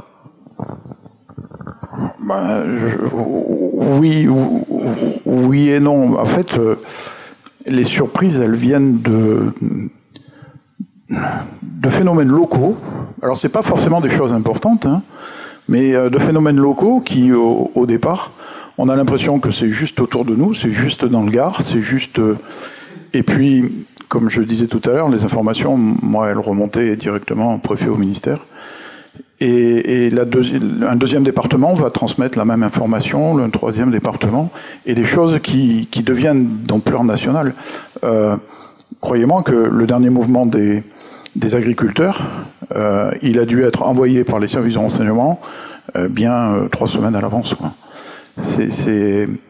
Alors, sinon, il y a, à titre individuel comme ça, si c'est des humains, non, mais des phénomènes sociaux qui ont explosé alors qu'on a été, par exemple, les premiers à les avoir, oui, je ne veux pas parler des anti-corridas, par exemple. Le premier gros mouvement des anti-corridas, ça a été Rodillan, et ça a ensuite explosé dans toutes les villes taurines, quoi. Et on a été sollicité du début à la fin, et on est encore toujours sollicité là-dessus. Les services de renseignement travaillent sur les anti-corridas et sur la tauromachie. Alors, on a un témoignage. Vous vous présentez, madame, s'il vous plaît? Oui, je suis madame Martini-Boismenu et je suis policière à la retraite. Et pour répondre à la question de Christophe concernant la fleur qui devient l'arbre, j'ai travaillé à la brigade des mœurs à Montpellier. J'ai eu tout un été des agressions sexuelles au bord du Lez. On a travaillé avec le groupe dessus. Je vous passe les détails, mais on est arrivé à identifier ce monsieur. C'était un forain. Eh bien, de ce forain local, finalement, la France est devenue un bouquet de fleurs, parce que la fête foraine, lui, il baladait son manège partout. Voilà l'exemple d'une fleur qui peut se transformer en arbre. Merci beaucoup. Merci. Écoutez, moi, ce que je vous propose, c'est peut-être que vous nous racontiez des anecdotes, soit comme l'a super bien fait docteur Laurent Boismenu, de donner peut-être des petites anecdotes qui pourraient permettre aux auteurs d'accéder à des mots, Vous avez tout à l'heure évoqué quelque chose, ce qui empêche, je ne me rappelle plus le terme parce que c'est un terme à mon avis qui est complètement légal, mais le fait qu'on ne puisse pas inhumer, vous avez utilisé un terme particulier. Est-ce que peut-être vous pouvez, ensemble, en fonction de vos spécialités, évoquer des termes peut-être qui ne sont pas très usités dans le public, mais comme tu parlais de tonton, vous voyez, soit des appellations particulières, des mots particuliers qu'on va retrouver dans le jargon, ou des situations particulières où, comme vous l'avez expliqué très bien, qu'il fallait 260 degrés cumulés pour avoir d'une larve à la pupe, etc. Voilà. Est-ce que vous êtes d'accord on se fait un petit quart d'heure comme ça, on s'envoie pas mal de trucs, et puis après, on conclura. Ça marche? Alors, tu commences, Juanito? Oui. Allez, en piste. Schnouf. Bon, ça, on connaît, ouais. Ton finger. Produit, la schnouf. Ouais. Ben, tout à l'heure, on disait les tontons, qu'on appelle aussi les balances, qu'on appelle aussi les cousins. Alors, c'est toute une histoire de famille, là. Voilà. Après, il y a la nurse, celle qui garde le produit. Tu dis comment? Celui ou celle, la nurse. La nurse, ok. Ouais. Après, il y a oui, mais il y a tellement. Le sous-marin, ouais, le sous-sous. Le sous-sous, c'est un véhicule banalisé aux vitres teintées dans lequel on planque, qui est posé à un endroit et qui sert à surveiller l'objectif ou les objectifs. Par exemple. Qu'est-ce qu'il y a encore? Il y en a tellement. La coque. La coque, c'est la cocaïne. Hein. Le chichon, c'est le shit. La bœuf, c'est l'herbe. Qu'est-ce que je pourrais encore retrouver en termes purement police? Après, voilà, peut-être pour la procédure, voilà, qui déclenche une enquête, comment ça se fait, etc. Ah, je croyais que vous vouliez des... Voilà. Ou sinon, tout, un peu pêle-mêle. Par exemple, tu travailles sous la responsabilité de qui quand tu as un directeur d'enquête qui est au-dessus de lui? Généralement, il y a un directeur d'enquête, hein, mais au moment où l'enquête elle est vraiment lancée. Sinon, quand on commence comme je disais tout à l'heure, en préliminaire, par exemple, on part des renseignements. Voilà. On part des renseignements qu'on exploite, hein, et qu'on exploite jusqu'au bout. Après, pour le flagrant délit, quand une brigade anticriminalité interpelle un acheteur et un vendeur sur la voie publique, c'est du flag. Voilà, c'est une vente sur la voie publique. Ensuite, quand le... Rapproche le micro de ta bouche. Quand le dossier est suffisamment étoffé, puis qu'on est arrivé à nos fins, mais qu'on sait que ça peut aller plus loin parce qu'on a identifié, alors là on rentre un peu dans l'étranger, les fournisseurs. Alors on rentre dans une commission rogatoire internationale. Et là, on travaille avec des services de police des pays concernés. Par exemple, ça peut être le Maroc, bien entendu, pour ce qui est de la résine de cannabis, ou la Hollande, pour ce qui est de l'héroïne, et entre deux, pour ce qui est du Maroc, il y a l'Espagne. Donc forcément, c'est une route du cannabis, comme d'autres routes sont pour la cocaïne, mais d'Amérique du Sud. Et là, c'est différent parce que bon, il y a des frontières qui sont énormes, qui s'appellent océans, qui partagent. Donc ça peut donner lieu à des commissions rogatoires internationales où les enquêteurs se transportent dans les pays pour continuer à enquêter avec les policiers locaux, bien entendu. Ce sont les policiers locaux qui mènent la danse. Ok, merci. Docteur Mohamenu, des températures, alors. On a Ne me parlez pas de la température. Le réchauffement du climat, est-ce que ça influence vos enquêtes, docteur? Ah bah, bien sûr. Alors, c'est une règle. On détermine le délai post-mortem avec la température du corps. C'est une hérésie. C'est une hérésie. Pourquoi? C'est décrit dans tous les bouquins. C'est décrit par tous les professeurs de médecine légale. C'est décrit dans les grands universitaires. Mais c'est une connerie. Je m'explique. Il y a un certain nombre de formules où on va vous calculer le délai, ce qu'on appelle post-mortem, c'est-à-dire le délai entre le moment où vous êtes mort et le moment où on vous examine, grâce à la température de votre corps. Alors, je passerai les détails, mais on peut la prendre à différents endroits de votre organisme, et la température de l'environnement. Tout ceci a été calculé en laboratoire. On a fait des expériences sur, pour la petite anecdote, des têtes de cochon. C'est là-dessus qu'on a fait les calculs. Donc on a une formule, on a des diagrammes, on peut vous dire, voilà, grâce à cette température, par rapport à la température de l'environnement, le délai post-mortem est de temps. Le problème, c'est que c'est un environnement qui est un environnement de laboratoire, qui n'est jamais l'environnement dans lequel un corps se trouve. D'abord parce que votre cochon, il n'est pas habillé. Votre cochon, il est toujours à une température constante, sauf que le corps, il peut être exposé au soleil, il peut être exposé à la pluie, il peut être exposé à un courant d'air, enfin, bref, il y a un certain nombre de choses. Et puis une chose fondamentale, c'est que quand vous saignez, vous perdez de la chaleur. Or, souvent les crimes sont des crimes, d'où le terme de sang, Et donc vous avez perdu du sang, donc vous avez perdu la température. Si vous restez sur ce référentiel-là, ben vous vous trompez au niveau du délai post-mortem. Donc la température casse-gueule. Mais c'est ce qu'on fait. Ensuite, comme petit terme, alors on intervient sous forme soit de REC, les réquisitions faites par les enquêteurs, officiers de police judiciaire, soit par le procureur de la République, ou sur OCE, c'est-à-dire ordonnance de commission d'experts. Ce sont les deux cadres dans lesquels nous intervenons. Après, en autopsie, je vais vous donner une petite modernité. On fait de l'autopsie maintenant en visioconférence. Si, à cause du Covid. Non, j'exagère. C'est que tout simplement, il y a de la demande. Il y a eu une réforme de la médecine légale. Maintenant, nous avons ce qu'on appelle des IML et des UMJ, c'est-à-dire des centres qui sont spécialisés pour recevoir IML, Institut médico-légal, les corps, et donc réaliser les autopsies, et UMJ, unités médico-judiciaires, qui vont recevoir les victimes vivantes. Parfois, ces centres sont regroupés. Vous avez IML, UMJ sur le même établissement hospitalier. Parfois, vous avez un IML et un UMJ, mais pas d'IML à l'endroit où il y a l'UMJ. Donc, vous avez un maillage du territoire comme ça, où vont être réalisées des autopsies, parfois très loin du site où le corps a été découvert. Et les enquêteurs vont avoir tendance à freiner un petit peu quand il faut déplacer un corps de très loin, et surtout quand eux doivent se déplacer. Donc, on s'est retrouvé dans la situation où, à proximité de l'IML, on a fait une étude statistique, on s'est rendu compte qu'à proximité de l'IML, on avait un bon ratio, si j'ose dire, de clientèle, et que plus on s'éloignait, et plus finalement, c'était vraiment les cas où on ne pouvait pas échapper à l'autopsie qu'on faisait en autopsie. Et là, c'est l'inverse.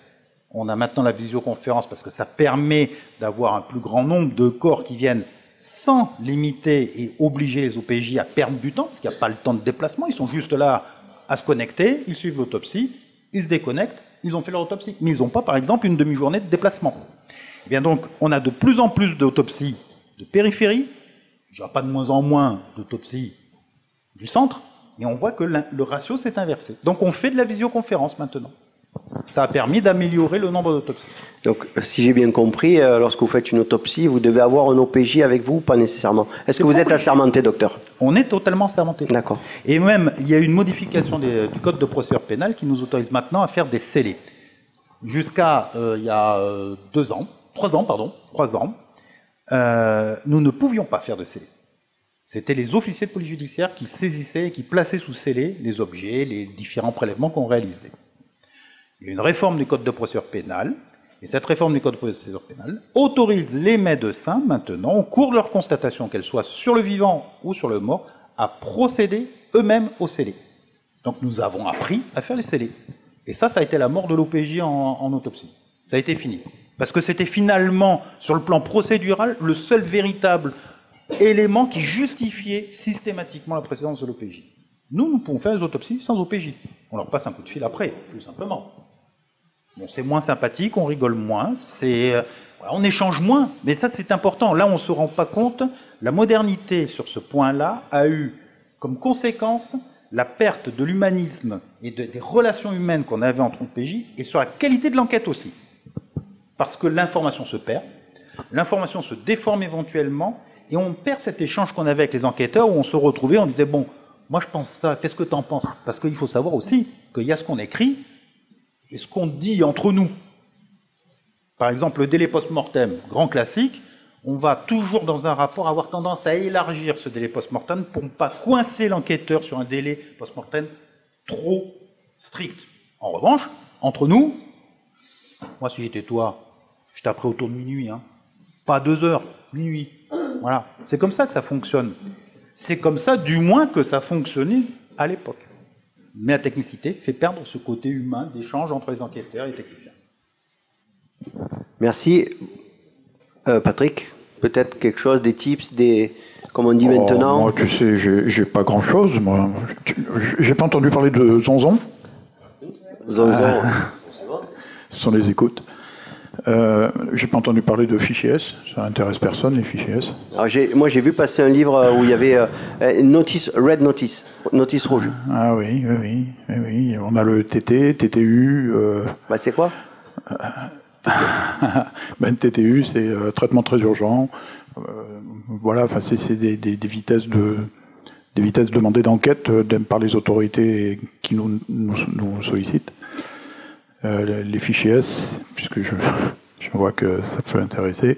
Un fichier S, c'est j'entends régulièrement nos politiques dire on va virer tous les fichiers S de France et on va régler tous les problèmes.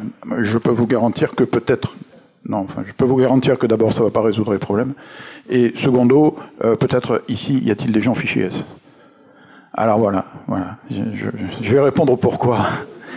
C'est parce qu'un fichier S, c'est juste une personne qui est surveillée par les services de renseignement ou les services judiciaires. Un fichier S, c'est pas forcément un criminel. Un fichier S, ça peut être vous, monsieur, qui êtes en contact. Oui, vous, monsieur. Ou alors, bon, allez, pas vous, madame. Mais madame, vous pouvez être fichier S parce que vous êtes en contact avec monsieur, qui est radicalisé, mettons, puisque c'est souvent là, dans ce domaine qu'on en parle dans la presse. Vous êtes en contact avec lui, mais vous n'êtes pas vous-même radicalisé, ni active, ni quoi que ce soit. En revanche, comme vous êtes en contact avec lui et que vous êtes susceptible d'aller rencontrer la dame d'à côté, on est très intéressé de savoir si vous ne transmettez pas de l'information que lui vous a donnée à cette dame-là, qui est au bout du truc, et qui n'a rien dit, mais qui elle-même peut-être, vous voyez, des réseaux ou des choses. Et donc fichier S, ça veut dire que cette dame, si elle habite à Montpellier, le jour où vous allez la rencontrer et que vous allez être vu par les policiers, je vais être informé de votre présence auprès de cette dame-là.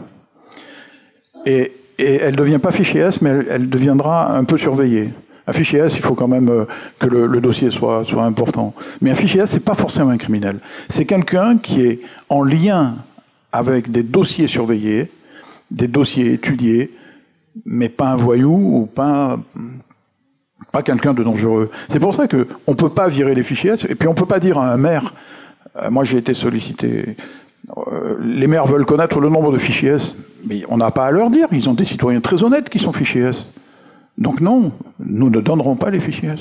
Voilà, enfin bon, c'est un détail. Merci. Et les Red Notice, ça c'est international, c'est ça? Ça c'est international, oui. D'accord, c'est un peu le fichier S Big One, ça. Hein, oui. Au niveau Il faut savoir que tous les services de renseignement sont tous en lien par une cellule internationale. Alors là, elle est à Paris, ça s'appelle la cellule ALAT. Alors maintenant, l'acronyme, moi, m'échappe un petit peu. Mais là, on a toutes les forces qui travaillent sur le judiciaire et le renseignement, dans tous les domaines, que ce soit financier, douanier, police, gendarmerie, enfin dans tous les domaines, et qui sont en contact à l'international, et ces plateformes sont sollicitées. Là, comme ça, quand je travaillais, je pouvais les appeler maintenant pour une surveillance dans 20 minutes à Marseille, à l'aéroport. Et ça marche du feu de Dieu, enfin voilà. Mais c'est un travail passionnant. J'ai une autre question à te poser. Est-ce qu'il est arrivé que vous soyez surpris par des mouvements qui se mettent en place sans signe avant-coureur? Alors, ça veut dire qu'on a eu un échec. Parce que les services de renseignement sont partout. Ils sont partout, pas au sens péjoratif du terme, hein, mais on est très... Vous savez, le métier du renseignement, c'est de surveiller la population de manière à ce que l'État ne soit jamais surpris. Un chef n'aime pas être surpris. Et à partir du moment où il y aurait quelque chose qui se déclencherait dans le Gard, vraiment de niveau national, si on le rate, c'est que vraiment on n'a pas fait le boulot comme il faut. Vous devez croiser des gens des renseignements qui discutent avec vous, que ce soit en buvant un apéritif ou en allant au cinéma dans une file d'attente. Ce serait bien embêtant hein, qu'on soit sur un échec comme ça. Hein. On peut par exemple considérer que ce soir, on a des membres des renseignements généraux qui sont venus voir ce qui se passait ce soir. Eh oui. Je vais lui demander de sortir d'ailleurs. Bon, en tout cas, vous êtes le bienvenu et on va passer boire un verre tout à l'heure ensemble. Hein, et, on échangera quand vous voulez, je vous filerai ma carte. Un petit mot de conclusion, Anne-Marie? Oui, alors pour les tips, qu'est-ce que je peux dire? Nous aussi, on est nommés en réquisition et en ordonnance de commission d'experts, hein, dans la procédure que j'ai expliquée tout à l'heure. Quand on est réquisitionné, c'est dans les geôles du commissariat, effectivement, à la demande du procureur de la République. Quand on est au niveau de l'instruction, si la personne mise en examen est détenue, ce sont dans les maisons d'arrêt et non pas dans des centres de détention, les centrales, puisque les centres de détention et centrales, ce sont pour les personnes qui sont déjà condamnées. La maison d'arrêt, c'est uniquement pour la détention provisoire. Au niveau de la maison d'arrêt, il y a évidemment plusieurs quartiers. Le quartier majeur, le quartier mineur et le quartier des femmes. On mélange pas. Et nous rencontrons effectivement les détenus dans les parloirs et la plupart du temps, parloir avocat. Voilà. Nous remettons un rapport écrit, bien sûr, de notre examen. On le remet à la personne qui nous a demandé de le réaliser. En l'occurrence, la plupart du temps, le juge d'instruction. Donc, on lui remet à lui et à lui uniquement. Il fait part des conclusions aux parties. Il n'est pas obligé de remettre la totalité. Il peut le faire, mais il n'est pas obligé. Les conclusions suffisent. Et ensuite, évidemment, on dépose systématiquement aux assises. Ça fait partie de la mission d'expert. On est systématiquement en déposition orale aux assises avec ce que nous a exposé le docteur tout à l'heure de ce qu'il y a de théâtral aux assises et les enjeux que ça représente, effectivement le poids des mots. Faire attention, alors à l'écrit comme à l'oral, hein, on est obligé d'avoir un langage qui est quand même très précis et qui est un langage d'expert. Pour autant, on s'adresse à des gens qui sont du monde juridique et qui ne connaissent pas grand-chose de l'univers psychologique ou psychiatrique, ce qui veut dire qu'il faut s'exprimer de la façon la plus pédagogique possible.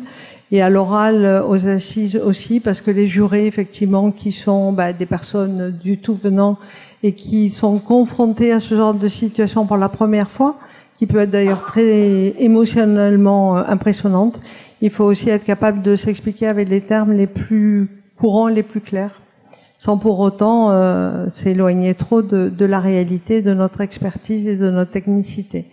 Donc voilà, si j'ai des choses à dire. Voilà, et puis si vous voulez nous donner un petit mot de conclusion pour cette soirée que vous avez partagée avec nous. Un petit mot de conclusion. Écoutez, moi je trouve que c'était très sympathique et très heureuse d'être là. Après, je présume qu'il y aura d'autres questions autour de l'apéritif comme c'est habituel, et évidemment je suis prête à répondre à toutes. Tout à fait. Donc je voulais vous préciser que Anne-Marie et Juan Carlos sont aussi des écrivains de Nombre 7. C'est pas parce qu'ils sont écrivains qu'ils sont là, mais bien parce qu'ils sont experts. Voilà, donc si c'est eux qui sont là ce soir, c'est vraiment par rapport à leur expertise. Je dirais que cet événement qu'on a organisé, c'est aussi à l'initiative de Juan Carlos. On s'est croisés un jour dans un restaurant avec Daniel qui est là, et on s'est dit putain, mais si, pardon, oh mince, mais si nous faisions une masterclass comme celle qu'on avait fait à Paris il y a un an, et c'est pour ça qu'on est tous là, et donc je tenais aussi à vous remercier de l'initiative. On est toujours friand en fait d'initiatives comme celle-là, parce que c'est le plus que nous puissions vous donner. Voilà, on essaye vraiment de vous apporter ce qu'une autre maison d'édition ne pourrait pas vous apporter, avec nos moyens, avec tout notre cœur. Voilà, et puis si vous voulez passer le micro à Laurent, s'il veut nous faire un petit mot de conclusion aussi de sa présence aujourd'hui. Quand est-ce qu'on boit? Merci. Juan Carlos. Moi j'ai été enchanté, hein. Je suis pas un habitué de ce genre de prestations, mais bon, c'était sympa. Le micro, Juan Carlos, le micro. Oui, donc comme je disais, j'ai pas l'habitude trop de ce genre de prestations, mais j'ai apprécié. Donc j'ai apprécié vos questions et puis le fait. Next, voilà. Et Patrick, le mot de la fin pour Patrick. Je crois que tout est dit. Ça marche. Merci Christophe. Avec plaisir. Donc voilà, moi je vais juste vous annoncer un peu la suite. Donc on va aller prendre un petit verre et grignoter quelques trucs. Vous annoncer également un petit peu le programme aussi de ce qui va se passer donc dans le groupe d'édition. Pour ceux qui souhaitent, donc au mois d'avril, je vais organiser on peut pas dire une conférence, une espèce de formation pour proposer aux auteurs en fait finalement d'essayer d'apprendre à présenter leur. Attends, c'est pas possible ça. C'est une formation, ça fait envie quoi.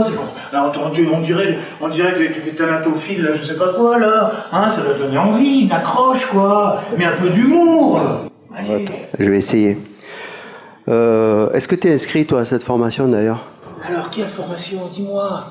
Eh bien, est-ce que tu as envie de te plonger dans une formation intéressante pour prendre avant tes livres, comme une cracotte dans un bol de chocolat au lait?